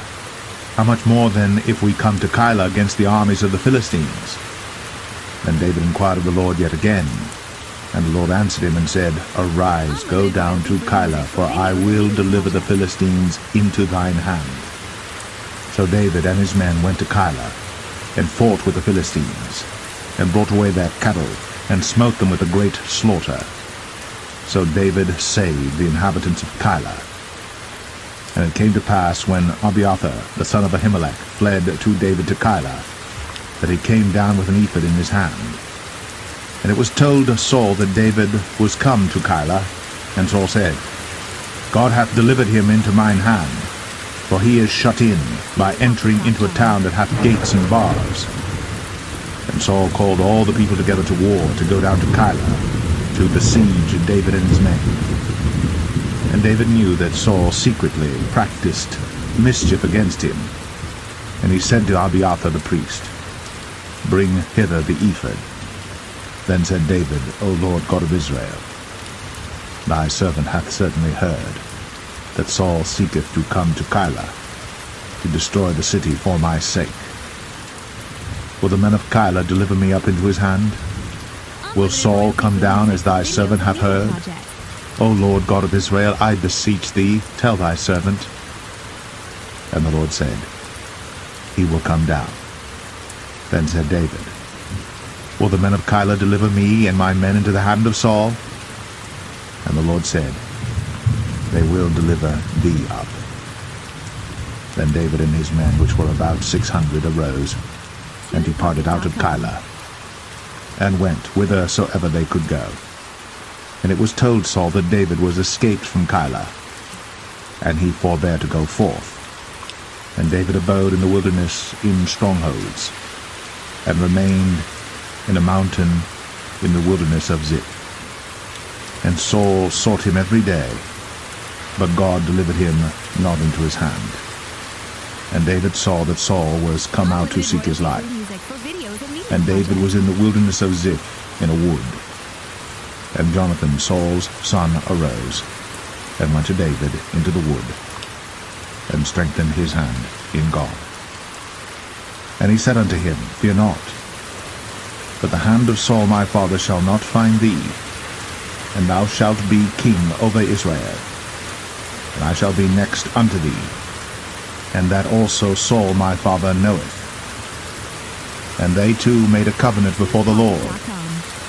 And David abode in the wood, and Jonathan went to his house. Then came up the Ziphites to Saul to Gibeah, saying, Doth not David hide himself with us in strongholds in the wood, in the hill of Hachilah, which is on the south of Jeshimon? Now therefore, O king, come down according to all the desire of thy soul to come down, and our part shall be to deliver him into the king's hand. And Saul said, Blessed be ye of the Lord, for ye have compassion on me. Go, I pray you, prepare yet, and know and see his place where his haunt is, and who hath seen him there. For it is told me that he dealeth very subtly. See therefore, and take knowledge of all the lurking places where he hideth himself, and come ye again to me with the certainty, and I will go with you. And it shall come to pass, if he be in the land, that I will search him out throughout all the thousands of Judah. And they arose, and went to Ziph before Saul. But David and his men were in the wilderness of Maon, in the plain on the south of Jeshimon. Saul also and his men went to seek him, and they told David, wherefore he came down into a rock, and abode in the wilderness of Maon. And when Saul heard that, he pursued after David in the wilderness of Maon. And Saul went on this side of the mountain, and David and his men on that side of the mountain. And David made haste to get away for fear of Saul.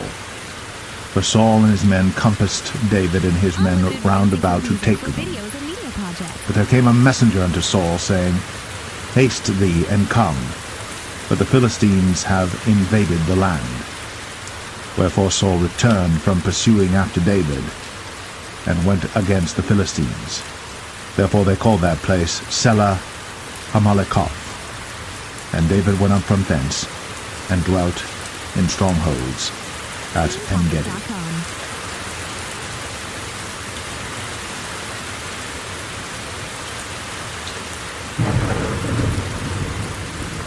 1 Samuel 24. And it came to pass, when Saul was returned from following the Philistines, that it was told him, saying, Behold, David is in the wilderness of En-gedi. Then Saul took 3,000 chosen men out of all Israel, and went to seek David and his men upon the rocks of the wild goats. And he came to the sheepcotes by the way, where was a cave. And Saul went in to cover his feet, And David and his men remained in the sides of the cave. And the men of David said unto him, Behold the day of which the Lord said unto thee, Behold, I will deliver thine enemy into thine hand, that thou mayest do to him as it shall seem good unto thee. Then David arose, and cut off the skirt of Saul's robe privily. And it came to pass afterward that David's heart smote him, because he had cut off Saul's skirt. And he said unto his men, The Lord forbid that I should do this thing unto my master, the Lord's anointed, to stretch forth mine hand against him, seeing he is the anointed of the Lord. So David stayed his servants with these words, and suffered them not to rise against Saul. But Saul rose up out of the cave, and went on his way. David also rose afterward, and went out of the cave, and cried after Saul, saying, My Lord the king. And when Saul looked behind him, David stooped with his face to the earth, and bowed himself. And David said to Saul, Wherefore hearest thou men's words, saying, Behold, David seeketh thy hurt? Behold, this day thine eyes have seen how that the Lord had delivered thee today into mine hand in the cave, and some bade me kill thee. But mine eyes spared thee, and I said, I will not put forth mine hand against my Lord, for he is the Lord's anointed. Moreover, my father, see the skirt of thy robe in my hand. For in that I cut off the skirt of thy robe, and killed thee not. Know thou, and see that there is neither evil nor transgression in mine hand. And I have not sinned against thee, yet thou huntest my soul to take it. The Lord judge between me and thee, and the Lord avenge me of thee, but mine hand shall not be upon thee. As saith the proverb of the ancients, Wickedness proceedeth from the wicked, but mine hand shall not be upon thee. After whom is the king of Israel come out? After whom dost thou pursue? After a dead dog, after a flea? The Lord therefore be judge, and judge between me and thee, and see, and plead my cause, and deliver me out of thine hand. And it came to pass, when David had made an end of speaking these words unto Saul, that Saul said, Is this thy voice, my son David? And Saul lifted up his voice, and wept. And he said to David, Thou art more righteous than I, for thou hast rewarded me good, whereas I have rewarded thee evil. And thou hast shown this day how that thou hast dealt well with me, forasmuch as when the Lord had delivered me into thine hand, thou killedst me not. For if a man find his enemy, will he let him go well away? Wherefore the Lord reward thee good for that thou hast done unto me this day. And now behold, I know well that thou shalt surely be king, and that the kingdom of Israel shall be established in thine hand. Swear now therefore unto me by the Lord, that thou wilt not cut off my seed after me, and that thou wilt not destroy my name out of my father's house. And David sware unto Saul. And Saul went home, but David and his men gat them up unto the hold. TunePocket.com.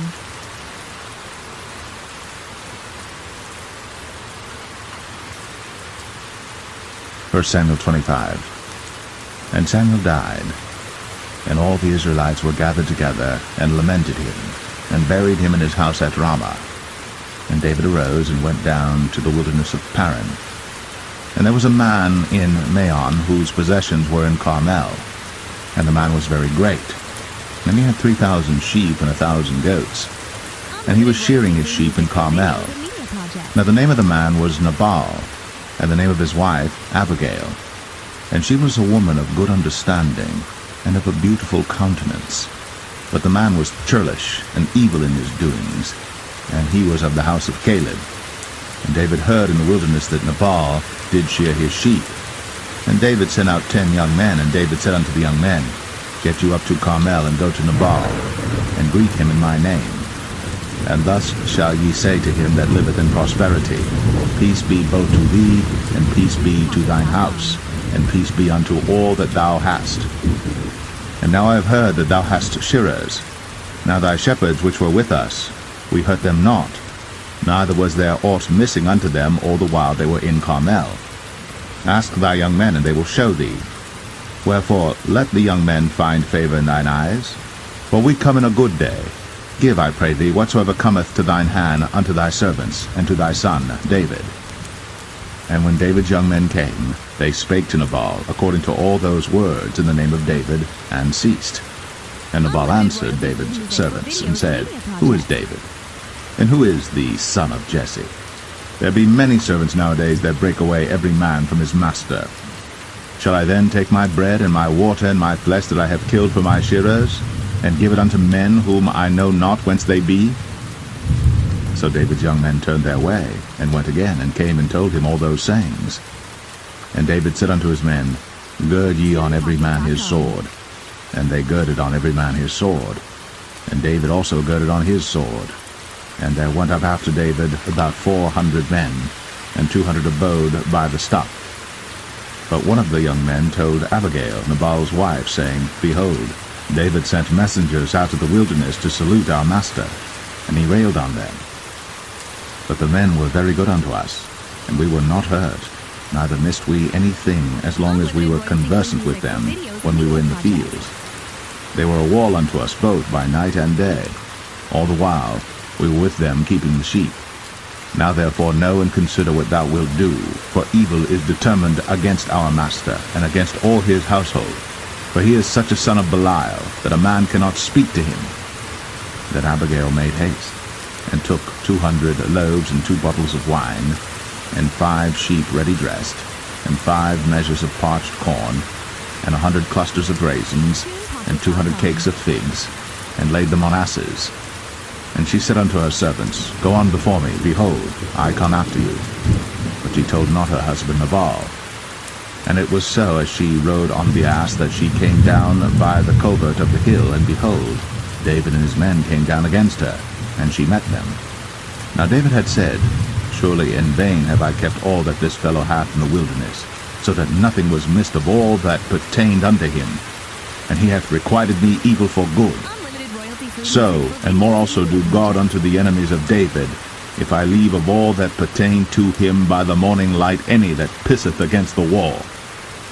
And when Abigail saw David, she hasted, and lighted off the ass, and fell before David on her face, and bowed herself to the ground, and fell at his feet, and said, Upon me, my lord, upon me let this iniquity be, and let thine handmaid, I pray thee, speak in thine audience, and hear the words of thine handmaid. Let not, my lord, I pray thee, regard this man of Belial, even Nabal. For as his name is, so is he. Nabal is his name, and folly is with him. But I, thine handmaid, saw not the young men of my lord, whom thou didst send. Now therefore, my lord, as the Lord liveth, and as thy soul liveth, seeing the Lord hath withholden thee from coming to shed blood, and from avenging thyself with thine own hand, now let thine enemies, and they that seek evil to my lord, be as Nabal. And now this blessing which thine handmaid hath brought unto my lord, let it even be given unto the young men that follow my lord. I pray thee, forgive the trespass of thine handmaid, for the Lord will certainly make my lord a sure house, because my lord fighteth the battles of the Lord, and evil hath not been found in thee all thy days. Yet a man is risen to pursue thee, and to seek thy soul. But the soul of my lord shall be bound in the bundle of life with the Lord thy God, and the souls of thine enemies, them shall he sling out, as out of the middle of a sling. And it shall come to pass, when the Lord shall have done to my lord according to all the good that he hath spoken concerning thee, and shall have appointed thee ruler over Israel, that this shall be no grief unto thee, nor offense of heart unto my lord, either that thou hast shed blood causeless, or that my lord hath avenged himself. But when the Lord shall have dealt well with my lord, then remember thine handmaid. And David said to Abigail, Blessed be the Lord God of Israel, which sent thee this day to meet me. And blessed be thy advice, and blessed be thou, which hast kept me this day from coming to shed blood, and from avenging myself with mine own hand. For in very deed, as the Lord God of Israel liveth, which hath kept me back from hurting thee, except thou hadst hasted and come to meet me, surely there had not been left unto Nabal by the morning light any that pisseth against the wall. So David received of her hand that which he had brought him, and said unto her, Go up in peace to thine house. See, I have hearkened to thy voice, and have accepted thy person. And Abigail came to Nabal, and behold, he held a feast in his house, like the feast of a king. And Nabal's heart was merry within him, for he was very drunken. Wherefore she told him nothing, less or more, until the morning light. But it came to pass in the morning, when the wine was gone out of Nabal, and his wife had told him these things, that his heart died within him, and he became as a stone. And it came to pass about 10 days after, that the Lord smote Nabal, that he died. And when David heard that Nabal was dead, he said, Blessed be the Lord, that hath pleaded the cause of my reproach from the hand of Nabal, and hath kept his servant from evil. For the Lord hath returned the wickedness of Nabal upon his own head.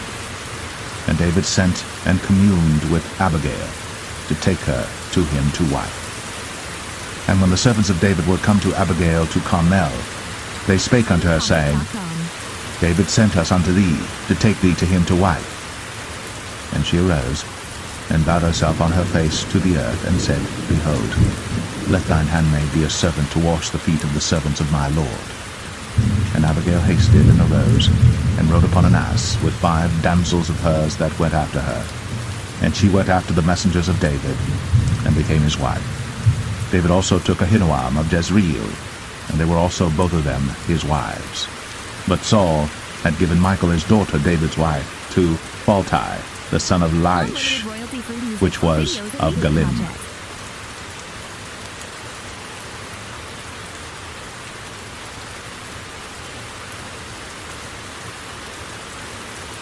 1 Samuel 26.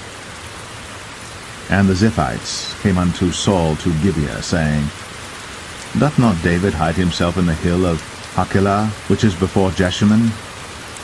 Then Saul arose, and went down to the wilderness of Ziph, having 3,000 chosen men of Israel with him to seek David in the wilderness of Ziph. And Saul pitched in the hill of Hachilah, which is before Jeshimon, by the way.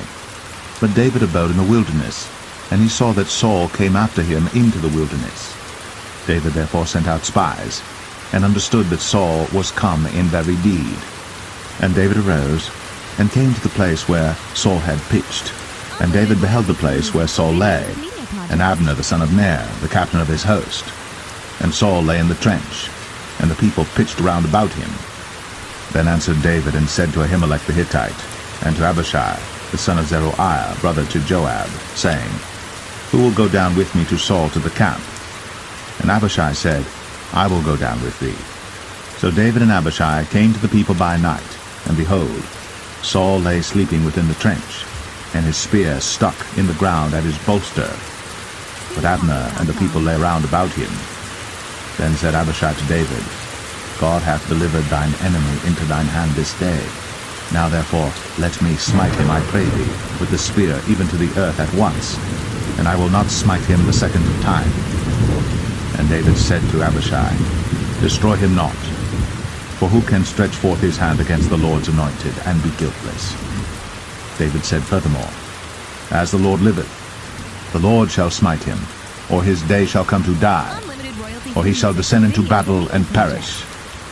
The Lord forbid that I should stretch forth mine hand against the Lord's anointed. But I pray thee, take thou now the spear that is at his bolster, and the cruse of water, and let us go. So David took the spear and the cruse of water from Saul's bolster, and they gat them away. And no man saw it, nor knew it, neither awaked, for they were all asleep, because a deep sleep from the Lord was fallen upon them. Then David went over to the other side, and stood on the top of an hill afar off, a great space being between them. And David cried to the people, and to Abner the son of Ner, saying, Answerest thou not, Abner? Then Abner answered and said, Who art thou that criest to the king? And David said to Abner, Art not thou a valiant man? And who is like to thee in Israel? Wherefore then hast thou not kept thy lord the king? For there came one of the people in to destroy the king thy lord. This thing is not good that thou hast done. As the Lord liveth, ye are worthy to die, because ye have not kept your master the Lord's anointed. And now see where the king's spear is, and the cruse of water that was at his bolster. And Saul knew David's voice, and said, Is this thy voice, my son, David? And David said, It is my voice, my lord, O king. And he said, Wherefore doth my lord thus pursue after his servant? For what have I done, or what evil is in mine hand? Now therefore, I pray thee, let my lord the king hear the words of his servant. If the Lord have stirred thee up against me, let him accept an offering. But if they be the children of men, cursed be they before the Lord, for they have driven me out this day from abiding in the inheritance of the Lord, saying, Go serve other gods. Now therefore, let not my blood fall to the earth before the face of the Lord. For the king of Israel is come out to seek a flea, as when one doth hunt a partridge in the mountains. Then said Saul, I have sinned. Return, my son David.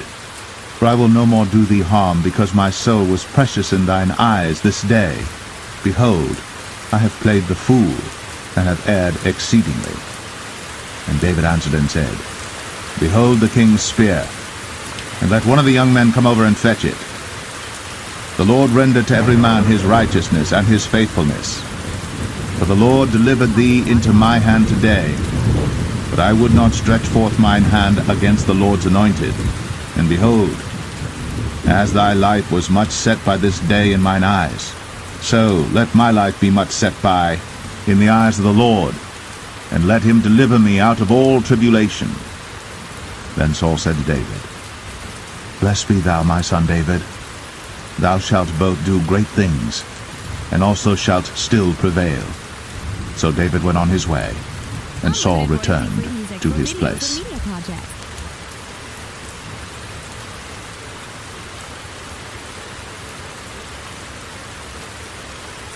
1 Samuel 27.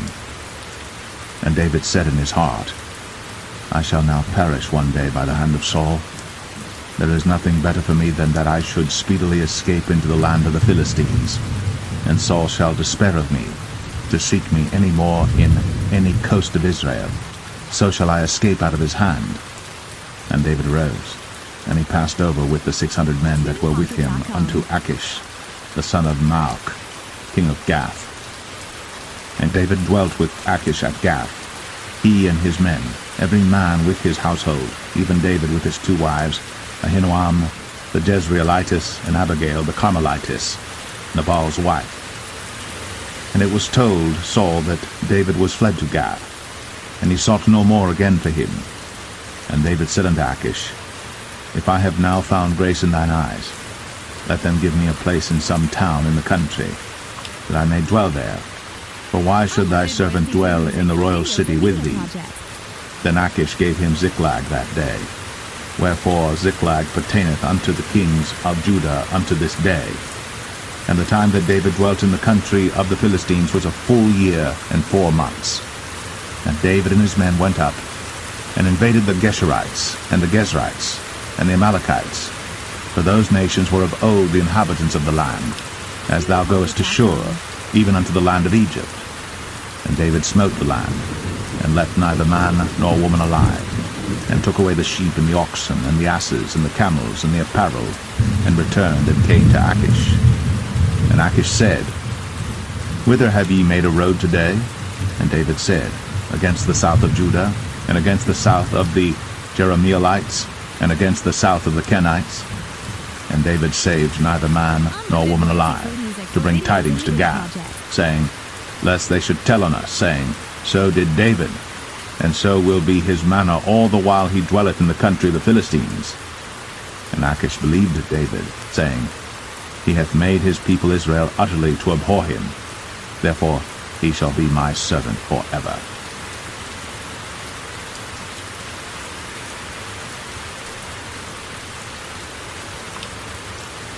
1 Samuel 28. And it came to pass in those days that the Philistines gathered their armies together for warfare, to fight with Israel. And Achish said unto David, Know thou assuredly that thou shalt go out with me to battle, thou and thy men. And David said to Achish, Surely thou shalt know what thy servant can do.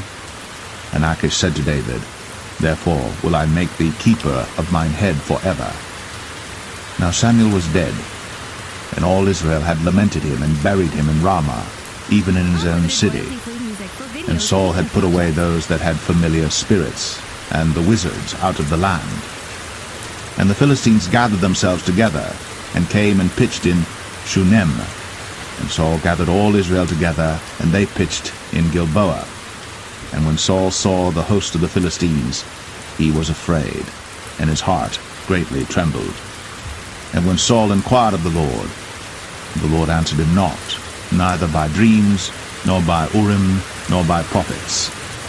Then said Saul unto his servants, Seek me a woman that hath a familiar spirit, that I may go to her, and inquire of her. And his servant said to him, Behold, there is a woman that hath a familiar spirit at Endor. And Saul disguised himself, and put on other raiment, and he went, and 2 men with him. And they came to the woman by night. And he said, I pray thee, divine unto me by the familiar spirit, and bring me him up, whom I shall name unto thee. And the woman said unto him, Behold, thou knowest what Saul hath done, how he hath cut off those that have familiar spirits and the wizards out of the land. Wherefore then layest thou a snare for my life, to cause me to die? And Saul sware to her by the Lord, saying, As the Lord liveth, there shall no punishment happen to thee for this thing. Then said the woman, Whom shall I bring up unto thee? And he said, Bring me up Samuel. And when the woman saw Samuel, she cried with a loud voice. And the woman spake to Saul, saying, Why hast thou deceived me? For thou art Saul. And the king said unto her, Be not afraid. For what sawest thou? And the woman said unto Saul, I saw gods ascending out of the earth. And he said unto her, What form is he of? And she said, An old man cometh up, and he is covered with a mantle. And Saul perceived that it was Samuel. And he stooped with his face to the ground, and bowed himself. And Samuel said to Saul, Why hast thou disquieted me to bring me up? And Saul answered, I am sore distressed, for the Philistines make war against me, and God is departed from me, and answereth me no more, neither by prophets nor by dreams. Therefore I have called thee, that thou mayest make known unto me what I shall do. Then said Samuel, Wherefore then dost thou ask of me, seeing the Lord is departed from thee, and is become thine enemy? And the Lord hath done to him as he spake by me. For the Lord hath rent the kingdom out of thine hand, and given it to thy neighbor, even to David, because thou obeyest not the voice of the Lord, nor executest his fierce wrath upon Amalek. Therefore hath the Lord done this thing unto thee this day. Moreover, the Lord will also deliver Israel with thee into the hand of the Philistines. And tomorrow shalt thou and thy sons be with me. The Lord also shall deliver the host of Israel into the hand of the Philistines. Then Saul fell straightway all along on the earth, and was sore afraid because of the words of Samuel. And there was no strength in him, for he had eaten no bread all the day, nor all the night. And the woman came unto Saul, and saw that he was sore troubled, and said unto him, Behold, thine handmaid hath obeyed thy voice, and I have put my life in my hand, and have hearkened unto thy words which thou spakest unto me. Now therefore, I pray thee, hearken thou also unto the voice of thine handmaid, and let me set a morsel of bread before thee, and eat, that thou mayest have strength when thou goest on thy way.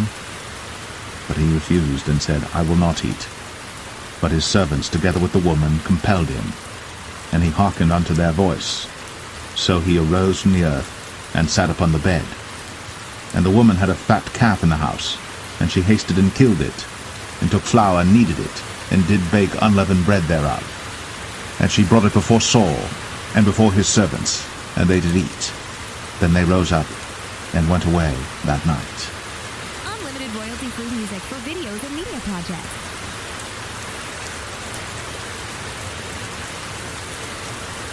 1 Samuel 29. Now the Philistines gathered together all their armies to Aphek, and the Israelites pitched by a fountain which is in Jezreel. And the lords of the Philistines passed on by hundreds and by thousands, but David and his men passed on in the rearward with Achish. Then said the princes of the Philistines, What do these Hebrews here? And Achish said unto the princes of the Philistines, Is not this David the servant of Saul the king of Israel, which hath been with me these days, or these years? And I have found no fault in him since he fell unto me unto this day. And the princes of the Philistines were wroth with him. And the princes of the Philistines said unto him, Make this fellow return, that he may go again to his place which thou hast appointed him, and let him not go down with us to battle, lest in the battle he be an adversary to us. For wherewith should he reconcile himself unto his master? Should it not be with the heads of these men? Is not this David, of whom they sang one to another in dances, saying, Saul slew his thousands, and David his 10,000s? Then Achish called David and said unto him, Surely as the Lord liveth, thou hast been upright, and thy going out and thy coming in with me in the host is good in my sight. For I have not found evil in thee since the day of thy coming unto me unto this day. Nevertheless the Lord's favour thee not. Wherefore now return and go in peace, that thou displease not the lords of the Philistines. And David said unto Achish, But what have I done? And what hast thou found in thy servant so long as I have been with thee unto this day, that I may not go fight against the enemies of my lord the king? And Achish answered and said to David, I know that thou art good in my sight, as an angel of God. Notwithstanding, the princes of the Philistines have said, He shall not go up with us to the battle. Wherefore now rise up early in the morning with thy master's servants that are come with thee, and as soon as ye be up early in the morning and have light, depart. So David and his men rose up early to depart in the morning, to return into the land of the Philistines. And the Philistines went up to Jezreel.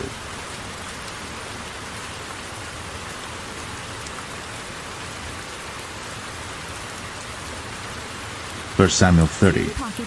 And it came to pass, when David and his men were come to Ziklag on the third day, that the Amalekites had invaded the south and Ziklag, and smitten Ziklag, and burned it with fire, and had taken the women captives that were therein. They slew not any, either great or small, but carried them away, and went on their way. So David and his men came to the city, and behold, it was burned with fire, and their wives and their sons and their daughters were taken captives. Then David and the people that were with him lifted up their voice and wept until they had no more power to weep. And David's 2 wives were taken captives, Ahinoam the Jezreelitess, and Abigail the wife of Nabal the Carmelite. And David was greatly distressed. For the people spake of stoning him, because the soul of all the people was grieved, every man for his sons and for his daughters. But David encouraged himself in the Lord his God. And David said to Abiathar the priest, Ahimelech's son, I pray thee, bring me hither the ephod. And Abiathar brought thither the ephod to David. And David inquired of the Lord, saying, Shall I pursue after this troop? Shall I overtake them? And he answered him, Pursue, for thou shalt surely overtake them, and without fail recover all. So David went, he and the 600 men that were with him, and came to the brook Besor, where those that were left behind stayed. But David pursued, he and 400 men, for 200 abode behind, which were so faint that they could not go over the brook Besor. And they found an Egyptian in the field, and brought him to David, and gave him bread, and he did eat. And they made him drink water. And they gave him a piece of a cake of figs, and 2 clusters of raisins. And when he had eaten, his spirit came again to him, for he had eaten no bread, nor drunk any water 3 days and 3 nights. And David said unto him, To whom belongest thou, and whence art thou? And he said, I am a young man of Egypt, servant to an Amalekite, and my master left me, because 3 days agone I fell sick. We made an invasion upon the south of the Cherethites, and upon the coast which belongeth to Judah, and upon the south of Caleb, and we burned Ziklag with fire. And David said to him, canst thou bring me down to this company? And he said, Swear unto me by God, that thou wilt neither kill me, nor deliver me into the hands of my master, and I will bring thee down to this company. Unlimited royalty-free music for And when he had videos brought and him media down, projects. behold, they were spread abroad upon all the earth, eating and drinking and dancing, because of all the great spoil that they had taken out of the land of the Philistines, and out of the land of Judah. And David smote them from the twilight even unto the evening of the next day. And there escaped not a man of them, save 400 young men which rode upon camels and fled. And David recovered all that the Amalekites had carried away. And David rescued his 2 wives. And there was nothing lacking to them, neither small nor great, neither sons nor daughters, neither spoil nor anything that they had taken to them. David recovered all. And David took all the flocks and the herds, which they drave before those other cattle, and said, This is David's spoil. And David came to the 200 men, which were so faint that they could not follow David, whom they had made also to abide at the brook Besor. And they went forth to meet David, and to meet the people that were with him. And when David came near to the people, he saluted them. Then answered all the wicked men and men of Belial, of those that went with David, and said, Because they went not with us, we will not give them aught of the spoil that we have recovered, save to every man his wife and his children, that they may lead them away and depart. Then said David, Ye shall not do so, my brethren, with that which the Lord hath given us, who hath preserved us, and delivered the company that came against us into our hand. For who will hearken unto you in this matter?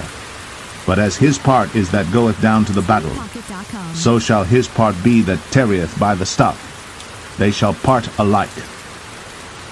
And it was so from that day forward that he made it a statute and an ordinance for Israel unto this day.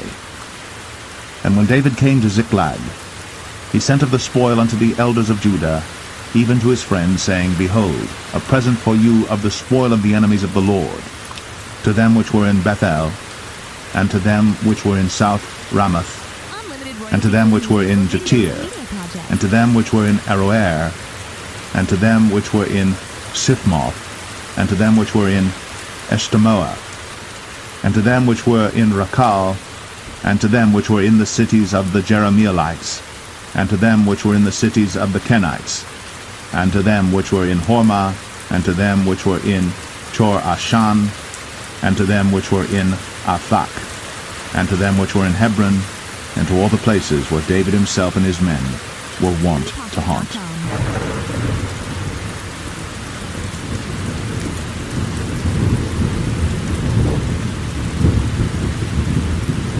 1 Samuel 31.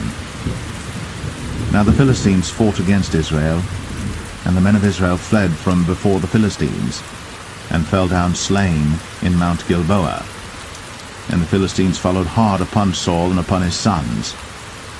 And the Philistines slew Jonathan, and Abinadab, and Malchishua, Saul's sons. And the battle went sore against Saul, and the archers hit him, and he was sore wounded of the archers. Then said Saul unto his armor-bearer, Draw thy sword, and thrust me through therewith, lest these uncircumcised come and thrust me through and abuse me. But his armor-bearer would not, for he was sore afraid. Therefore Saul took a sword and fell upon it. And when his armor-bearer saw that Saul was dead, he fell likewise upon his sword and died with him.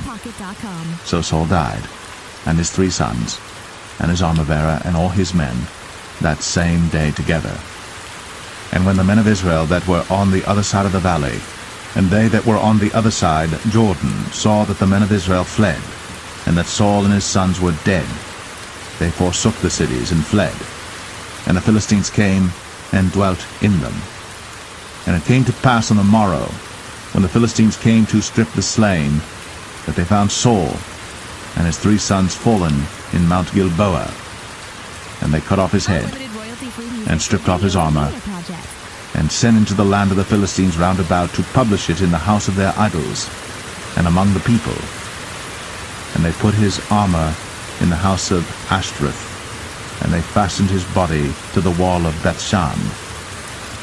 And when the inhabitants of Jabesh Gilead heard of that which the Philistines had done to Saul, all the valiant men arose, and went all night, and took the body of Saul, and the bodies of his sons from the wall of Bethshan, and came to Jabesh, and burnt them there. And they took their bones, and buried them under a tree at Jabesh, and fasted 7 days.